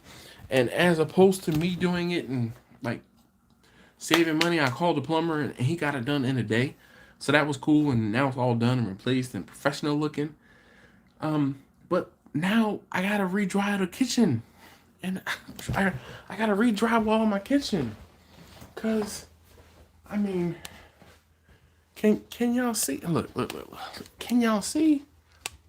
Yes, it was raining from out of the fan. It was raining from out of the fan last week. Now I did this drywall in this kitchen. Um, I did this drywall. I did the entire kitchen. I did the cabinets, the backsplash. I didn't do the counters, and the floors that we had in here. I actually took them up because they were linoleum tiles, like adhesive tiles, and just over the years they started not sticking anymore. So something else that needs to be replaced. But it's been one thing after another. So yeah, Terry says, "Hey yo, Dash, how you doing?" Chef Quan says, "But because of my homemade barbecue sauce, the ribs actually come out good in the oven, and I marinate my ribs in a smoked liquid." No, no. But you could be right, Chef Quan. I mean, I'm not judging you. I understand we all have to do what we have to do, but I'd never ever, excuse me, ever use liquid smoke. I can't get to that level. Russ said even better. Refume lumber. I'm gonna need another excuse. I'm glad you don't lie. At least like Tasha K.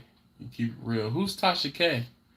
I remember folks bitching about when you showed your kids basketball. Hey, some folks like the bit. Yeah, you're right. I got a truck in the driveway. And guns in the safe. A welder in the garage. I have all kinds of interest. Yep. You must have picked that kitchen because it has lots of space and storage. No, Chef Quan. So when we bought this house, and all right, hell, since we're talking about it, like I said, we've done some stuff in this house, right?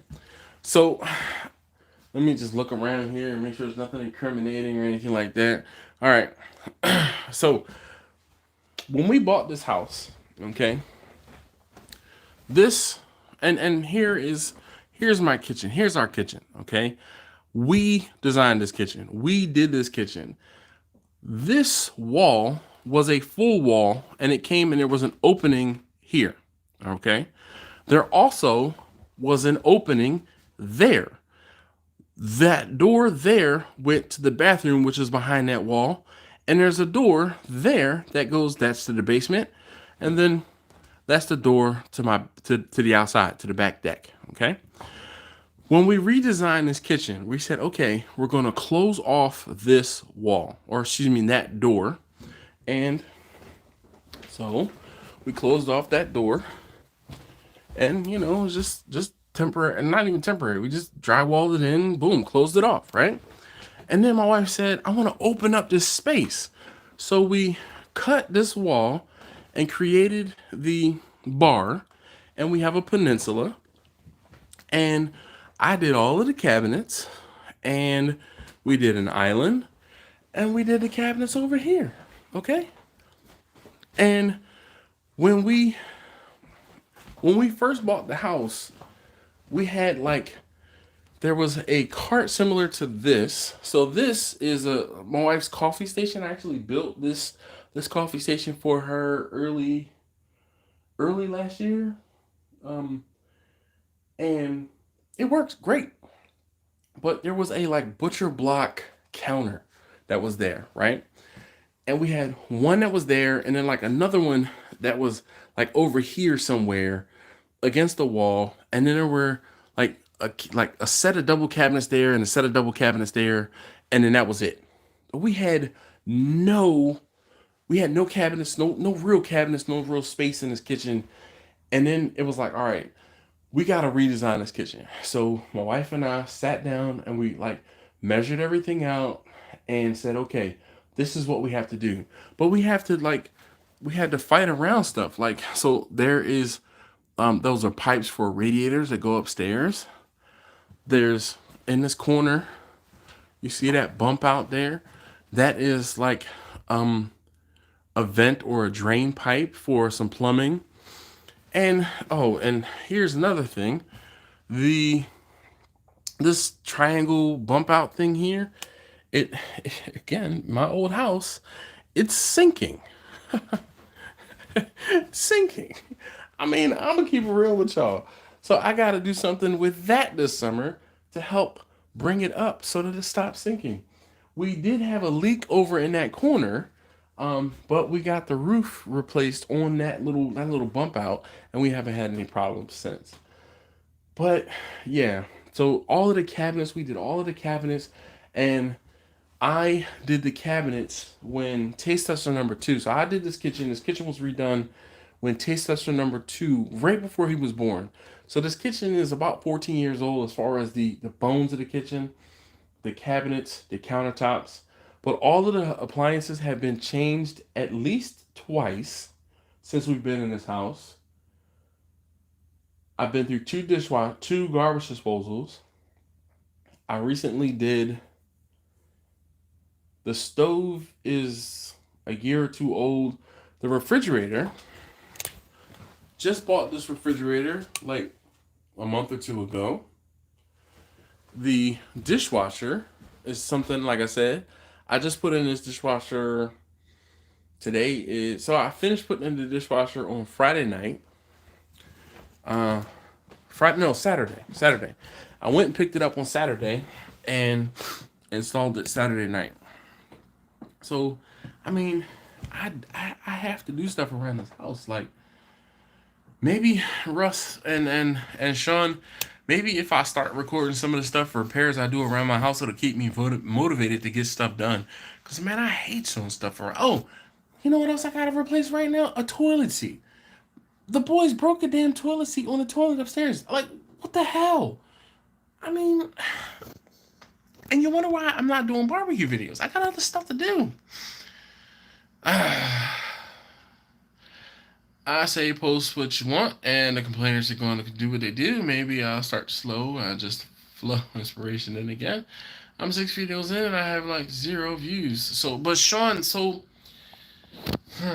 Sean, you have to, or what I would suggest you need to do, Sean, is post your videos on Instagram and Facebook and Twitter.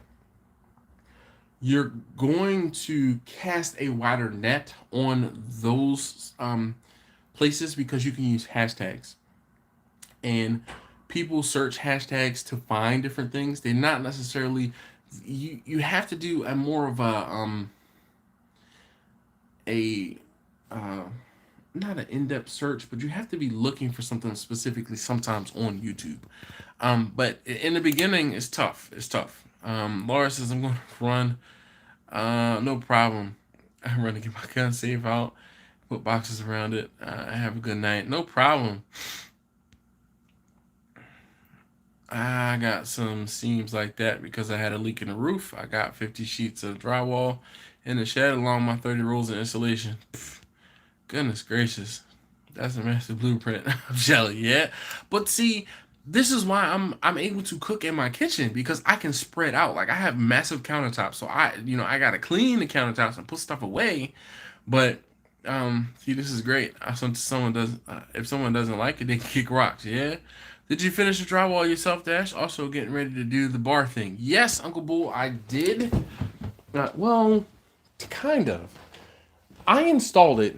I hate doing drywall. Hate doing drywall. Can I do drywall? Yes.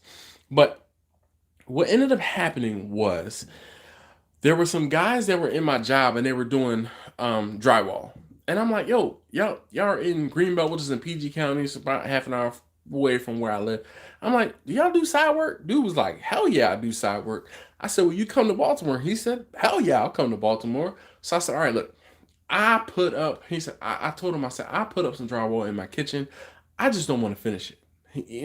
Will you come and finish it? He's like, sure. So he came up here, and the whole thing was, my earbud is falling out. Everything was done. Everything was done as far as installation. I just didn't do the finishing because I just didn't want to do it.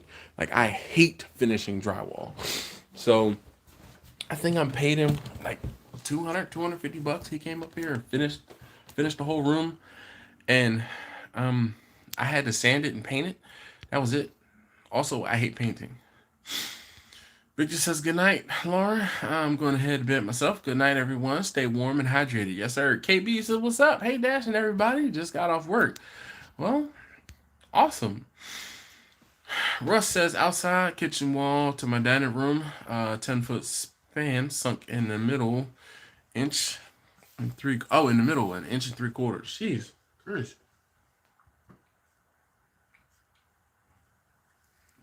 So, I mean, we can talk about some differences. So, again, here is my dining room, right? Can y'all see the seams in the dining room?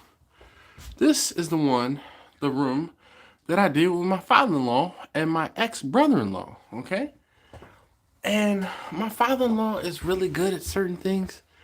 He's just not good at like finishing, doing a great job finishing. So this was the first room we drywalled in the house, and it looks like horrible.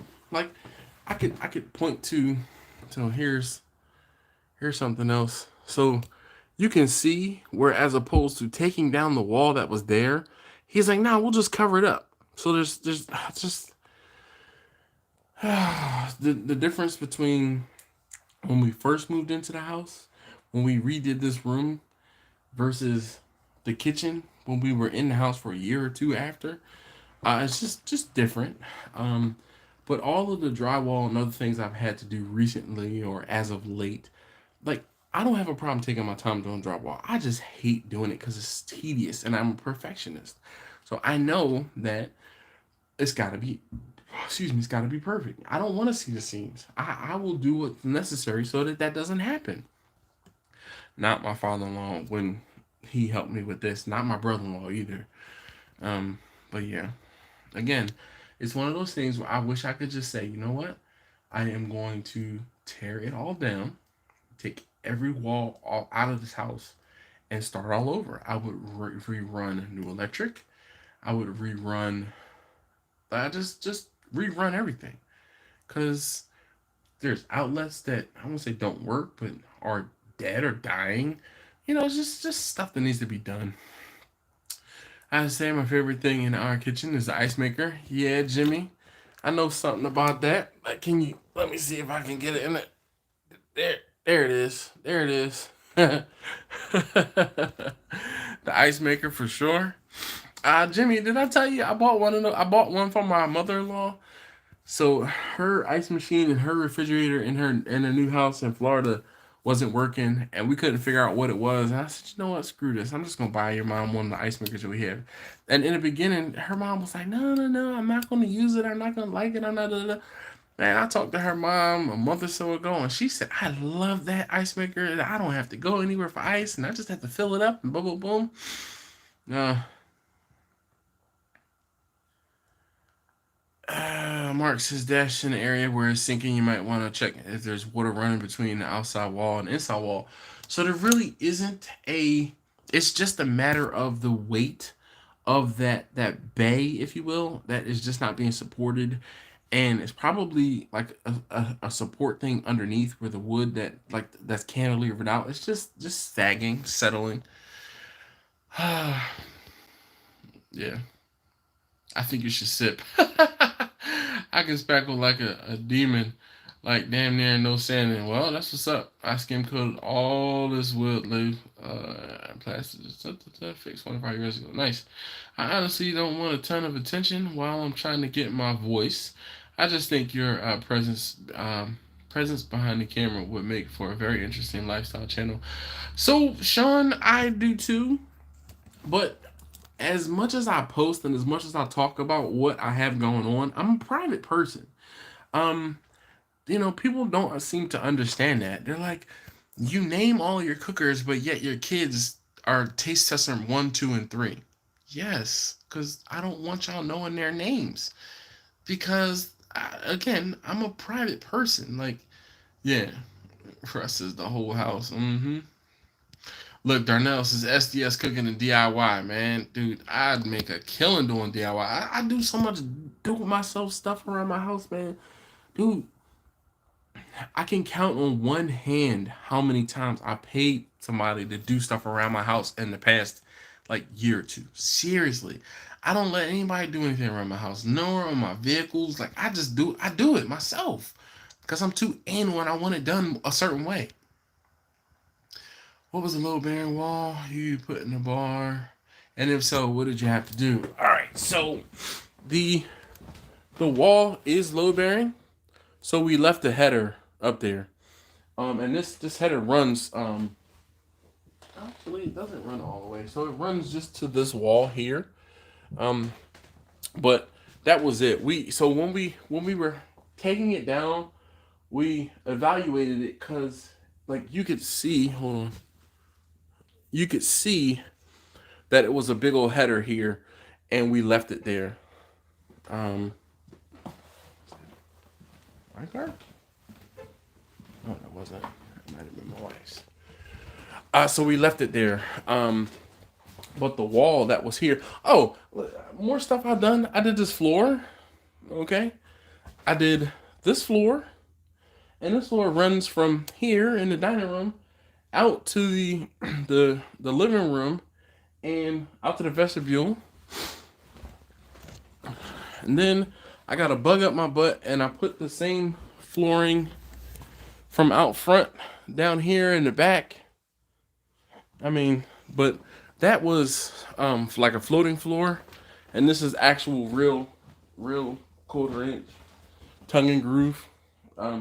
This junction, I took it up because when we tore up the floor, I had to, I haven't put it back down because I got to put down a new floor in this kitchen. Probably going to get someone to come and do that flooring though, because my wife is like, I want one piece, I want a single piece of flooring. I don't want any seams or anything like that. So yeah, there's that. I have an electrician friend. See the outlets on the island. He helped me. We changed around some circuits in the house. Excuse me. The kitchen, the family room, and some of the outlets and some of the stuff in the basement were all on the same circuit. So we ended up separating the kitchen to its own separate circuit, the family room to its own separate circuit, and the basement to its own separate circuit, because it would be like the toaster oven, the heater in the family room, and an air conditioner were on, and it would blow the circuit. So it was like, oh, before you could use the toaster oven, you had to turn off the air conditioner so it wouldn't draw 15 amps. So we were like, all right, I got tired of that. So I called my buddy Tommy over and I'm like, Tommy, help me with this. So he did. And then it was one of those things where after, mind you, I told my wife that I was going to put outlets in this island 14 years ago. Like I said, a year or so after I did this kitchen, I was like, oh, it would be really good if we had outlets here. So I talked about it and I never did it. So while he was here helping me do the other stuff, I'm like, dude, big ask, but can you help me do this thing? And I said, this is like something I told I do. It's been 10 plus years I've been talking about it. Can you help me get it done? And he's like, all right, cool. Come on, let's go. Let's go to the store. Let's go get what we need. So, and we finally put in outlets. And I mean, game changer. Game changer. Rubber toilet seats come with installation instructions. Even a teenager can do it. He said, I did that with my stepson. Yeah, man. I'm just nope. Grumpy said, here you go. Yeah, God, until gotta need to pee. Yep. Robinson's ripping out old drywall can really be tough with remediation. They tinted the front of the house just to do it, the front door, because of the lead in the paint. Check your foundation, because if that moves your walls, oh, yeah, I know. So that's another thing too, Robert. Why I want to say I've kind of so what I really want to do on that pendulum that bay window more or less is just hold it where it is. I don't want to actually lift it up. My wife wants to lift it up, and I'm like, if we lift it up, um, it's going to. Oh my gosh, I can't believe I'm so far behind in the comments. I'm so sorry. If we lift it up, it's going to cause cracking and stuff like that. SCB says, which ice maker is that? It is. Let me get you a link for the ice maker on Amazon, because it's far easier for me to just show you.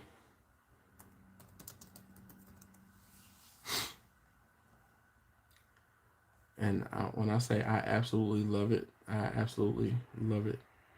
It is the best best thing I treated. I treated myself to this ice maker. Oh, come on. Just, we're not having a good night today. It is. Why can't I find the ice maker? Alright, let me just search on my orders.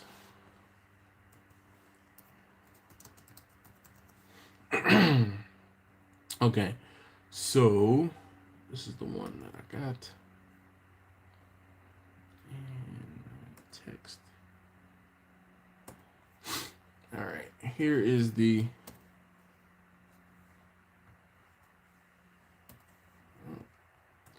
Try this again.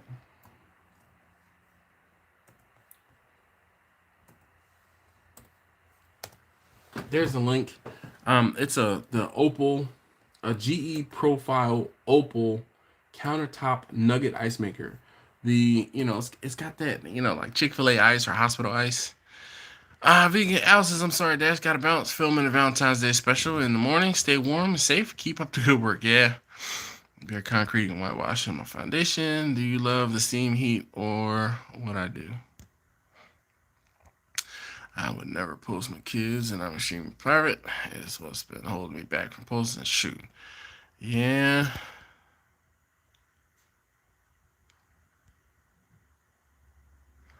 I will say. Grumpus says, the quality you get with free labor. Yep. I'm like your father-in-law. I just get prepped for the big reveal.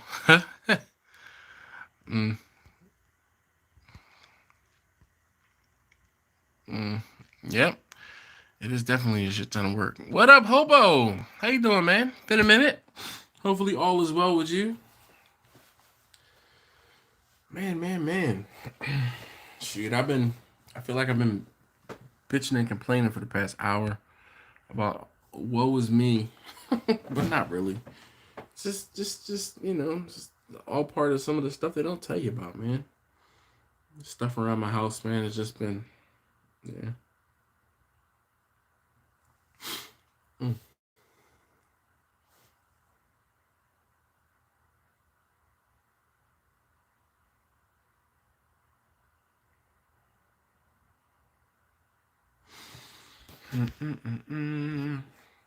But yeah, I have work to do around the house. Ooh, I haven't talked stocks with you guys in a minute. Any picks for this year? I'm going heavy in Airbnb. All right.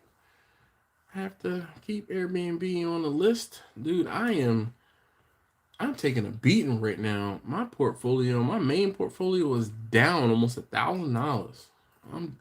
Now, mind you, it wasn't a whole bunch in there. It was less than 10, but still, I'm down. Let me get into my Chase. Oh, and then you know, my crypto is down. I have some shares of AMC. They're down. I'm just, oh boy. Let me get in here. I feel like I'm losing $100 a day, damn near. All right. Let me see. Airbnb. What's the Airbnb trading at? 142. See, this is a problem. I can't buy Airbnb straight out. Because of the cost per share. And then, like, I have the Webull account, and I have some mad money in the Webull account, right?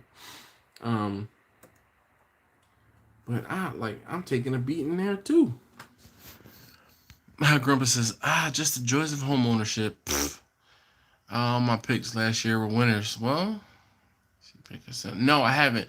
So the whole thing is, Russ, let me see if I can get out the Instagram from here. Let's do this. Instagram. Let me log in.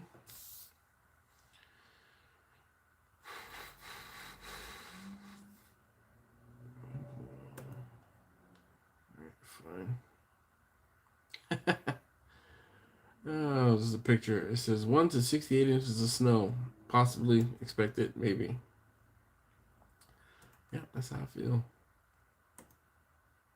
Oh, that's the job box. Okay. And was that just a heater, or did you use it to cook in, Russ?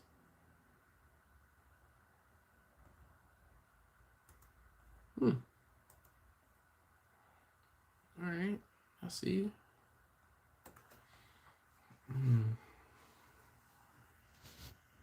Oh, man. I got to plug my daggone phone in. Phone is like, hey, you're at 14%. Dummy. Stock hold. Yeah, crypto's rough right now. I'm holding everything. REITS. REITS.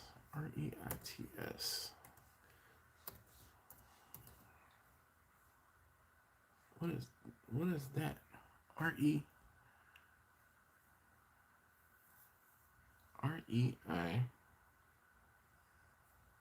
What is that?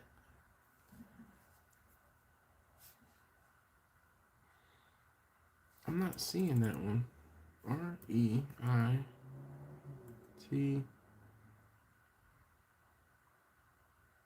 You got that ticker right? Let me open up Webull and see if it's there.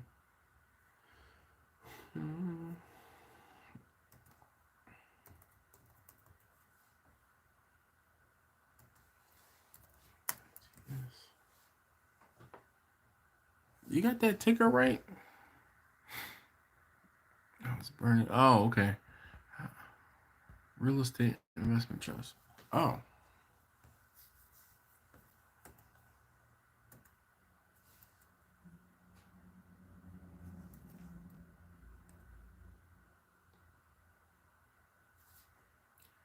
So I actually have a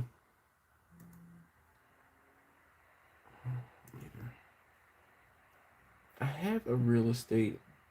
I have Real, REAL. And I don't know if that's the same real estate trust you're talking about, but I'm getting beat over the head right now.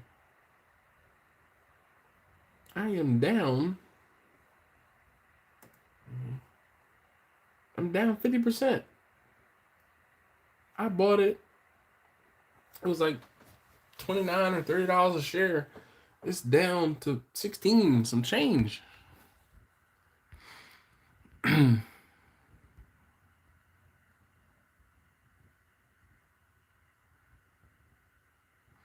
Robert says, how do I send y'all a quick pic or a short video of the pork butt I'm about to pull off the smoker? Sorry, I can't figure it out. So the thing, Robert, you can't actually send pictures or anything like that through YouTube. What ends up happening is the best way to send me a picture or like a message or something like that is really through Instagram.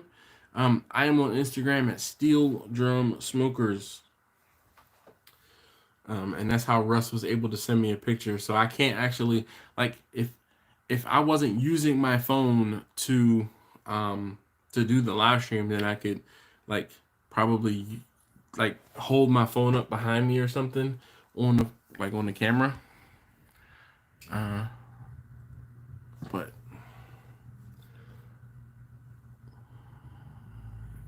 stock and then buy the REIT that owns the commercial property that Walmart rents from. So I don't. So what are the real estate trusts? Because maybe I'm not able to get to it or see it. I don't know. Maybe it's your broker, your brokerage account. But I know I'm not seeing REIT. REITs.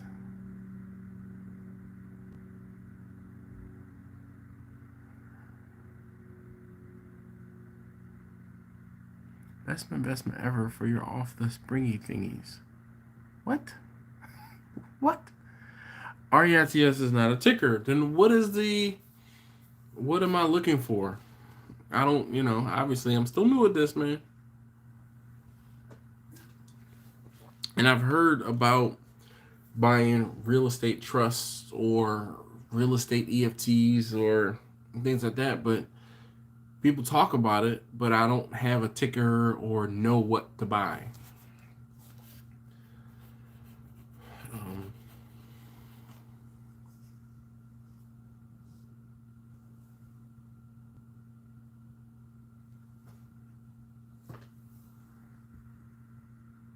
Oh, yeah, investment. Yeah.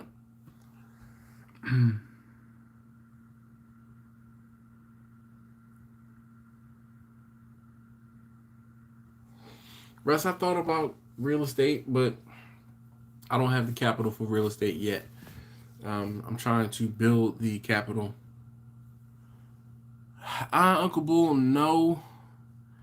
I've been trying to stay away from it, honestly, for right now. I want to say for right now, but I know it's one of those things where when I heard people talking about crypto 5, 7 years ago, I'm like, I don't know nothing about that. I'm going to stay in my lane over here. And I should have thrown something at it. So, yeah.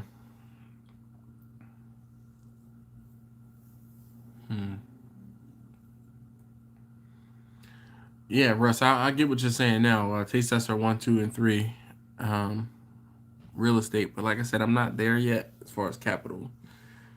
I got like, I don't know. I made some mistakes in my youth with my, I don't say with my credit, but bills and things like that. I'm finally getting to the point where I have all of that stuff. Sheraton Hotels, they rent from Apple. Sheraton. SHER.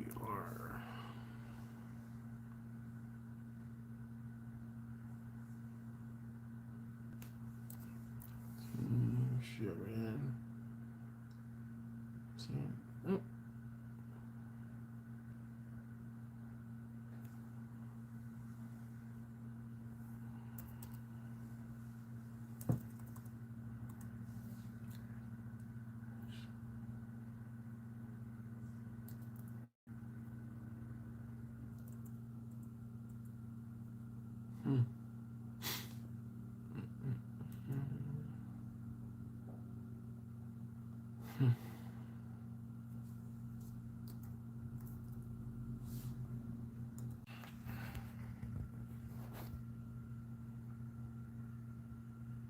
Grumpus says, yeah, like I needed to tell somebody at Yahoo years ago. Okay. Hotel stock. And, yep.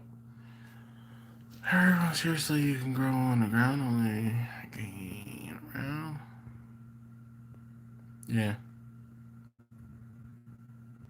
Just messing with this investing stuff last year. Like, we're still trying to learn. 36 leather bags of trouble you can get, dang, pals. God, again this morning. You really have cows, Jimmy?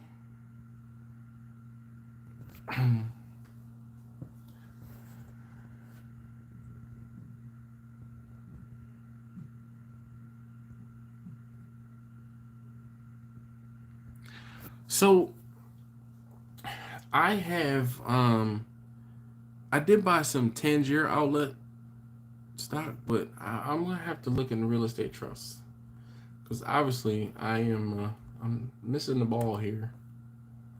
Yes, they signed in. Let's see.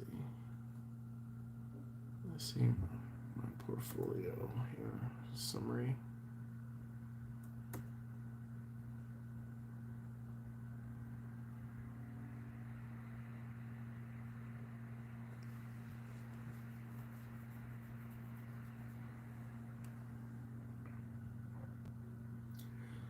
Yeah, so like I just been I don't know. I've been so like one thing oh man, Jimmy, I don't think I knew that. Yeah, cows in your house. Anyway, uh Moderna, right? I'm still holding Moderna. Like Moderna, it dropped like a rock. It's down 50%. It's up today, but Moderna was at 486 in August of last year. It's down to 155 right now. 155.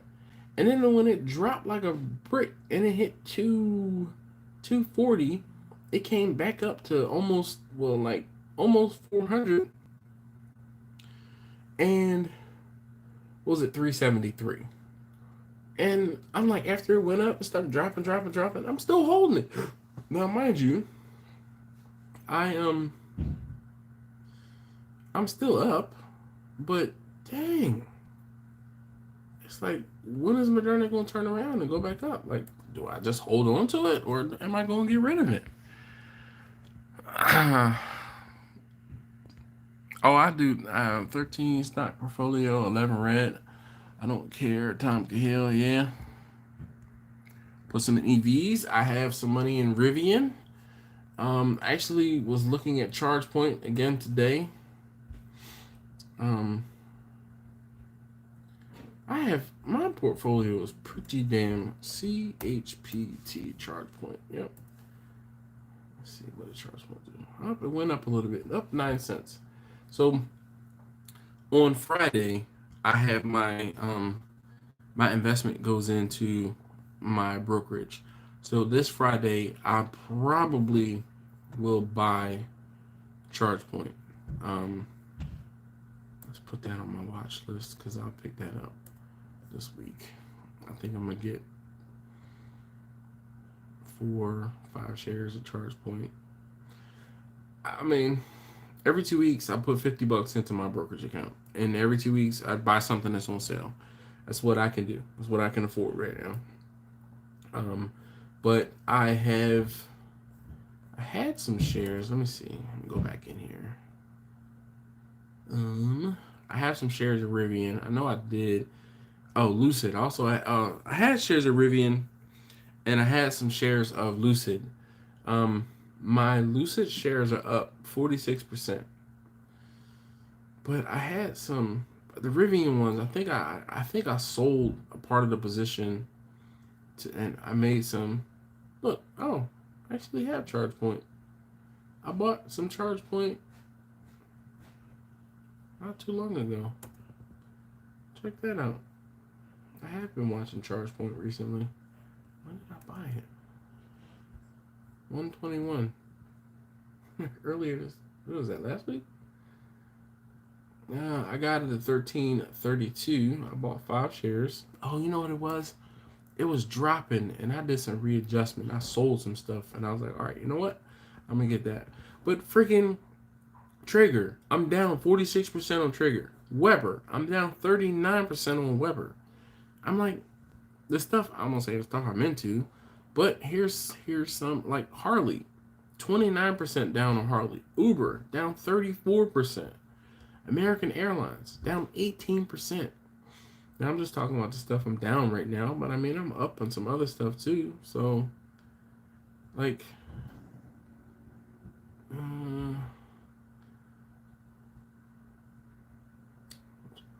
Peloton, I'm down 50% right now.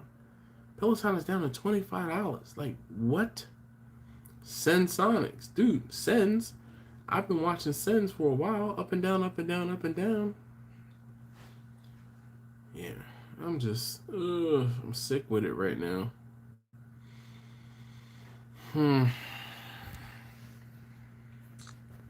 Bibo, Blink, and Charge. So I think I might, let me see. Let me check Blink.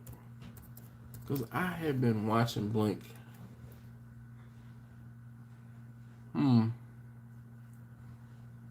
Alright, we'll put that. That is already on one of my lists. I don't see the problem, but I think you're right. Blink is on the. If I report, it might help me money. Yeah. Blink and Charge Point are both EV charging plays, but two different strategies. Buy both. Yep. LMT. Why do I know that one? Oh yeah, I used to work for them. I'm like, why do I know that one? Yeah, I have some shares of LMT in my my knockaround account. Barbecue stocks. She got a bell after Black Friday or even August. Well, okay. Peloton's down because of the Chris Noth issue. Chris Noth. Oh, I know, Darnell. Everything's at a discount, but it doesn't help the stuff that I bought not at a discount. And I don't have enough to buy back to dollar cost average way down. So at least for right now. And I'm aware that things are down, but I mean, jeez.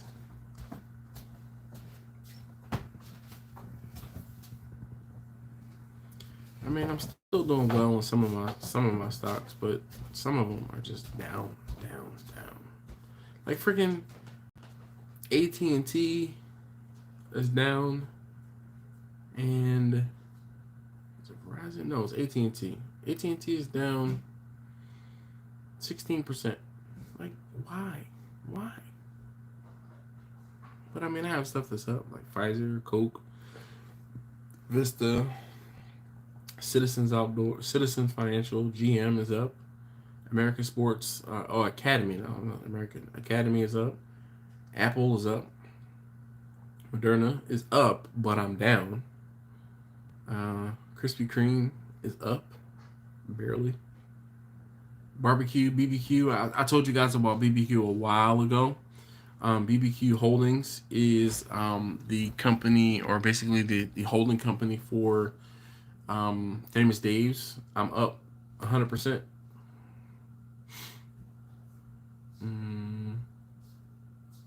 Lucid, I'm up, but I'm down. Ford, I'm up, but down. POW, Ammo, down almost 50%. GSK, I'm up 20%. I mean, I'm pretty well diversified. Pretty well. Like, I will. Some Sex in the City. Oh, Chris Noth. What did he do? I'm hoping Uncle Bull.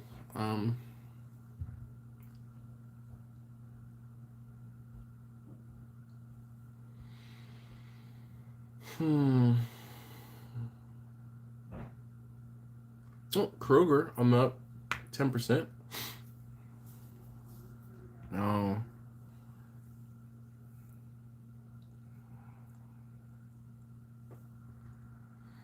Darnell, I have been. So, AT&T is one of my. It is 1, 2, 3, 4, 5. It is my 5th highest valued account. And you know, same thing. As it's getting cheaper, I've been buying more of it because I mean, AT&T pays a pretty good dividend. You know what I might do? I think I'm gonna just send some extra money this week to the brokerage. Let's go ahead and send I'm gonna send $100. I wish I could send more. Let's see, pay transfer. Let's transfer some money. take it from my checking account, transfer it to my brokerage. $100. And on the 28th, yep. You know what? Let's do 150. Big baller.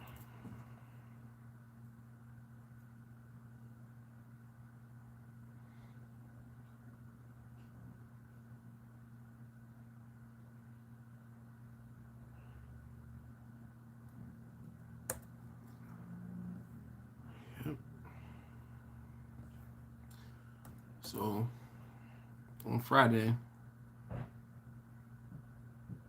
we'll get some Blink. Let's just write myself a note.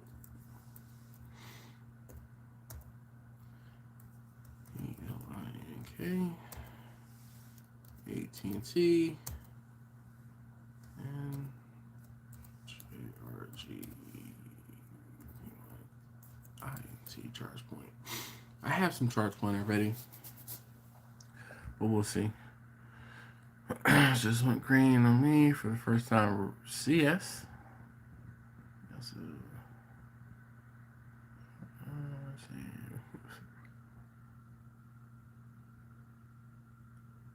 oh, yeah, Neo. I've been watching Neo as well because it's another one of those EV or electric, and you know, it's just been. What is Neo? Neo was like 20 or so. Yep. So it's at 22. Let's throw that on the watch list too.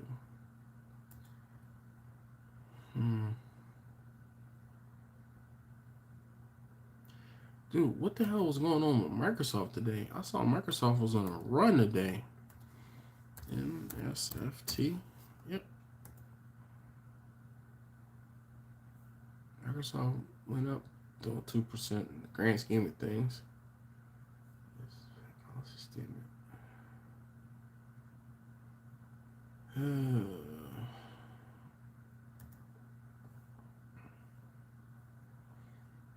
Tesla's up 4%. GameStop's up 5%. Plantar. Boeing. WeWork. Netflix.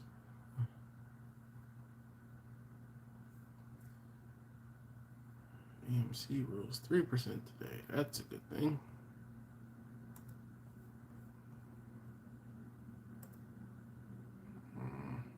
Where? Oh, that's right. That's right. I do remember seeing that, Uncle Bull. I believe it's just now. They took over Discovery Channel, split stock. DISC. Discovery.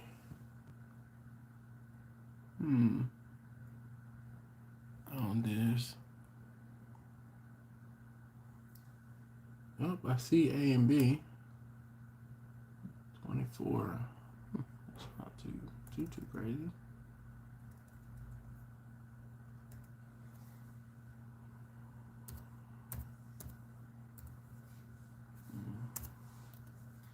I used to work across the street from the Discovery Channel building.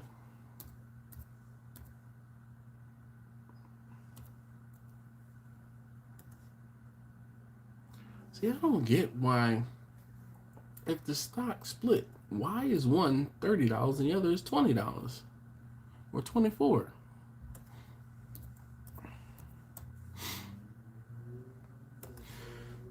And then there's DISCK Discovery, now was at 23.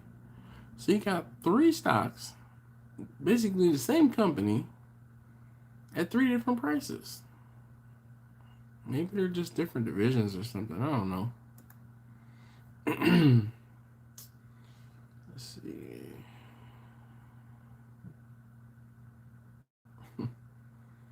Yeah, I'm down $1,000 in my Webull account. $1,000.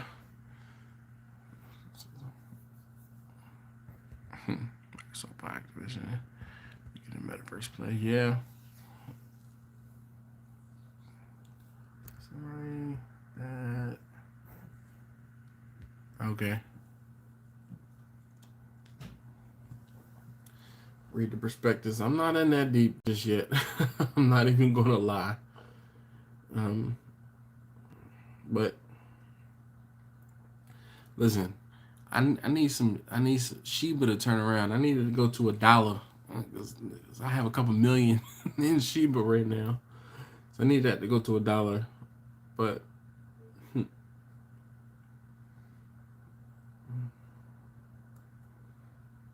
yeah, Lockheed Martin. It's one of those things where I do invest in companies I know, and I worked for Lockheed Martin for like 12-ish years. So, all right, guys, this has been fun. Always a good time hanging out with you guys. Really appreciate you. So I gotta get up in the morning, go work. MVIS. There's another one. There's one. Let's see. There's one I used to. Oh, that's why. Yeah, that would be nice. For 7 million. I'm not even gonna tell you how many million I have. I have almost as many million as I am old. Yeah. Let's see here.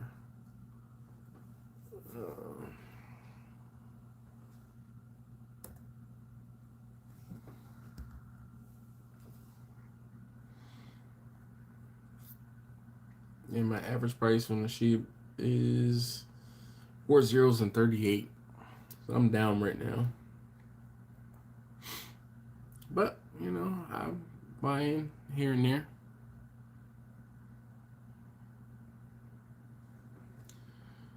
Oh, man.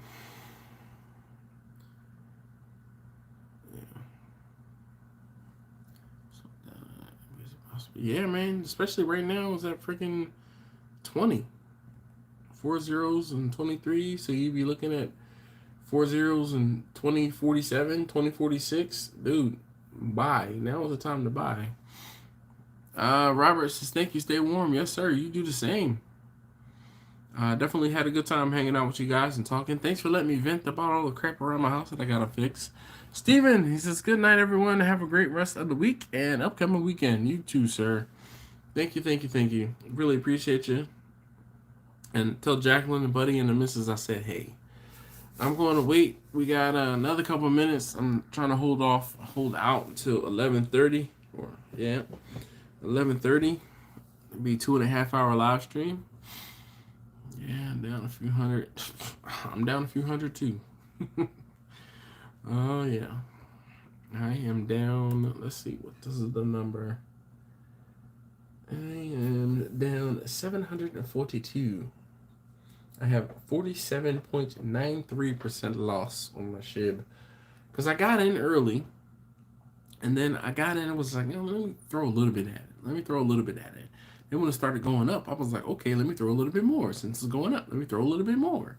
And then it kind of leveled off, and then it dropped. And I was like, let me throw some at it. It keeps going up and down and readjusting. So I would buy on a dip, and then it would dip lower.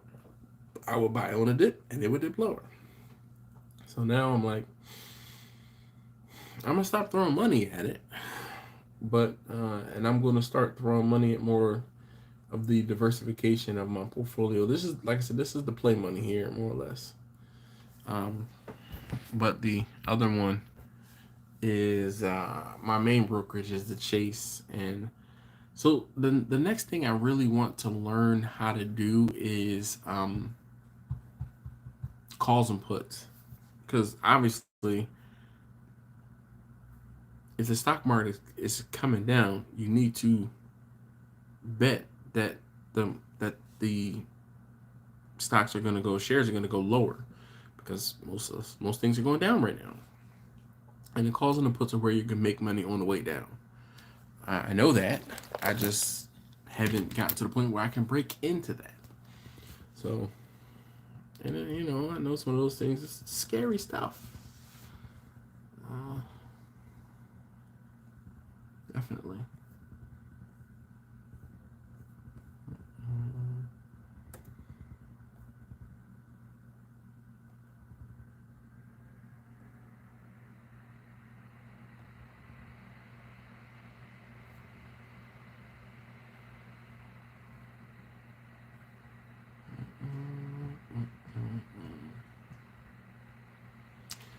Man, just a lot to think about.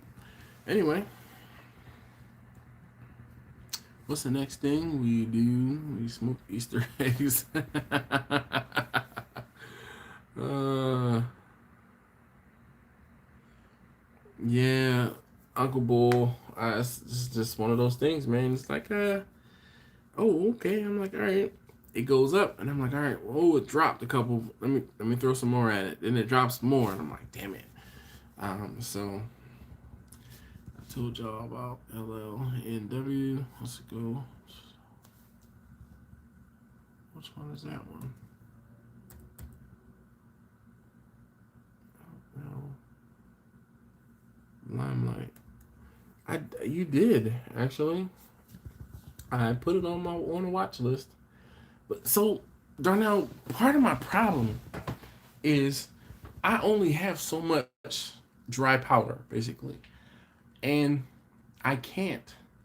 Like I feel like sometimes I stretch myself too thin when you know, I don't know. I don't necessarily have dry powder on the day where you mention something to me.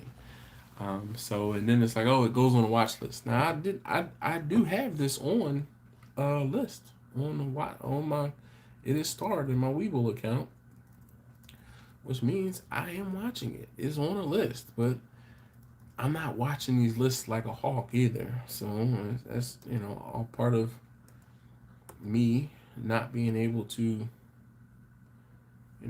watch these lists like crazy. Let's see. Let's do 1 month. All right, so it went from $2 so. I see it down to $3. So it's about a month ago. Let's see how far back I have to go to get down to $2. Yep, there's $3. Shoot, that was. Let's go back 3-month interval. Yep, and it dropped. It was at 255 at the end of December, beginning of December, and it is up over 415. So doubled your money. But Darnell, my problem right now is, dude, Roblox is down 50%. I'm down 50% Roblox. It's like, ugh. Chase branch open. Let's go space for rent.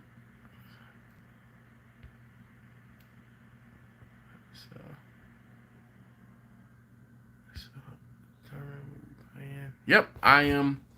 I have been watching. I do watch the MA and the MA and the VMA, or yeah. Let me see. Get back in there. Let's do Friday. Something isn't showing me.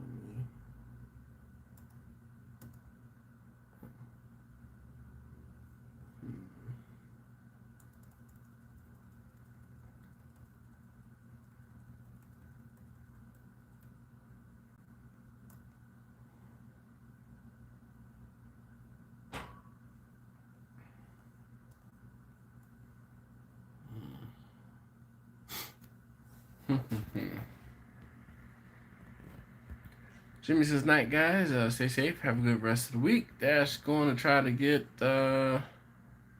EBS Friday. Well, thank you. Night. I'm not really trying to chase. I've been leaving stuff alone as of late, recently.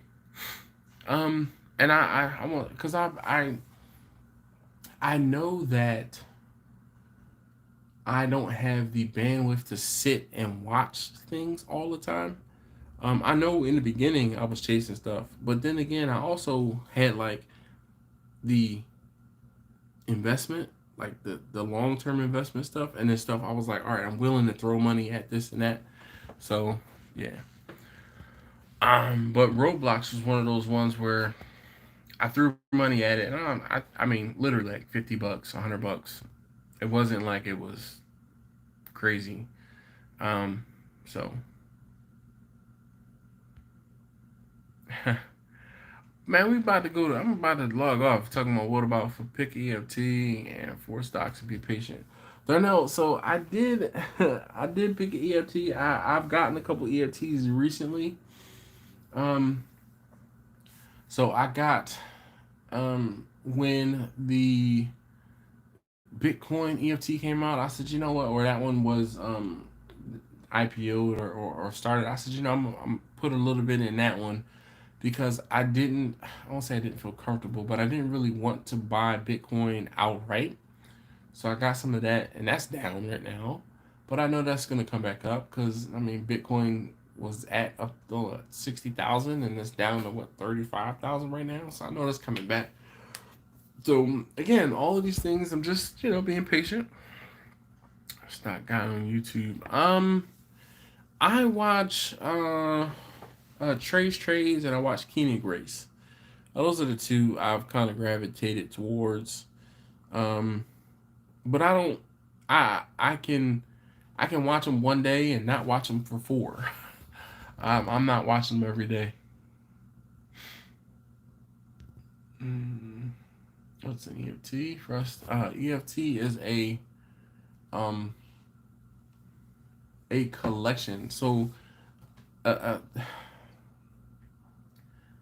basically, an EFT is going to be a holding of someone who has like 5 to 10 stocks picked, and they are basing the EFT on the average of those 5 to 10 stocks picked.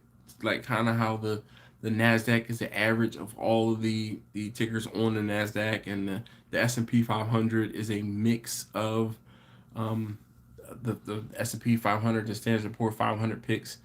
Same thing with EFTs. They pick some stocks to invest in, and they have it broken down kind of like a portfolio.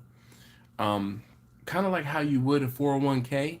It's a conglomerate, a grouping of shares, and it helps you kind of ride the average. So my portfolio as a whole is doing well, but if I only had my eggs in one basket, I would be losing a lot of money. The EFT basically does the the mixing of different stocks and shares, so you kind of hedge your bets more or less.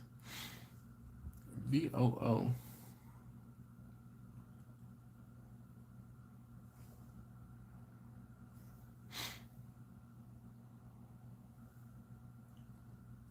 What's the VOO?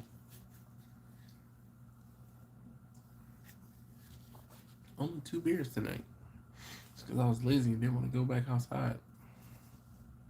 All right, guys, I am done. We are over or past 11:30, so I'm gonna go ahead and get to bed. Thank you guys as always for watching, and I really appreciate you hanging out. Um, those of you guys who are still around at this point. If you're watching the replay, leave a stock ticker down below in the comments. If you got to the very end of the video, I greatly appreciate it. So look, guys, take care. I'll talk to you next week. So let's see. Darnell says S&P 500 EFT is SPY. You can get shares of all 500 stocks in the S&P. S&P, sorry, fraction, but great dividend. Yep. So I do have some SPY shares, or at least like a fraction of a SPY. Uncle Bulls is okay. Good night. Good night, Grumpus. Thank you. But yeah, I have been, I won't say getting into the EFTs, but I've been learning Darnell. So, all right, guys, I'm out. Russ says good night. Hit that thumbs up. Just a quick reminder on the way out. Really appreciate you, man. All right, guys, talk to you next week.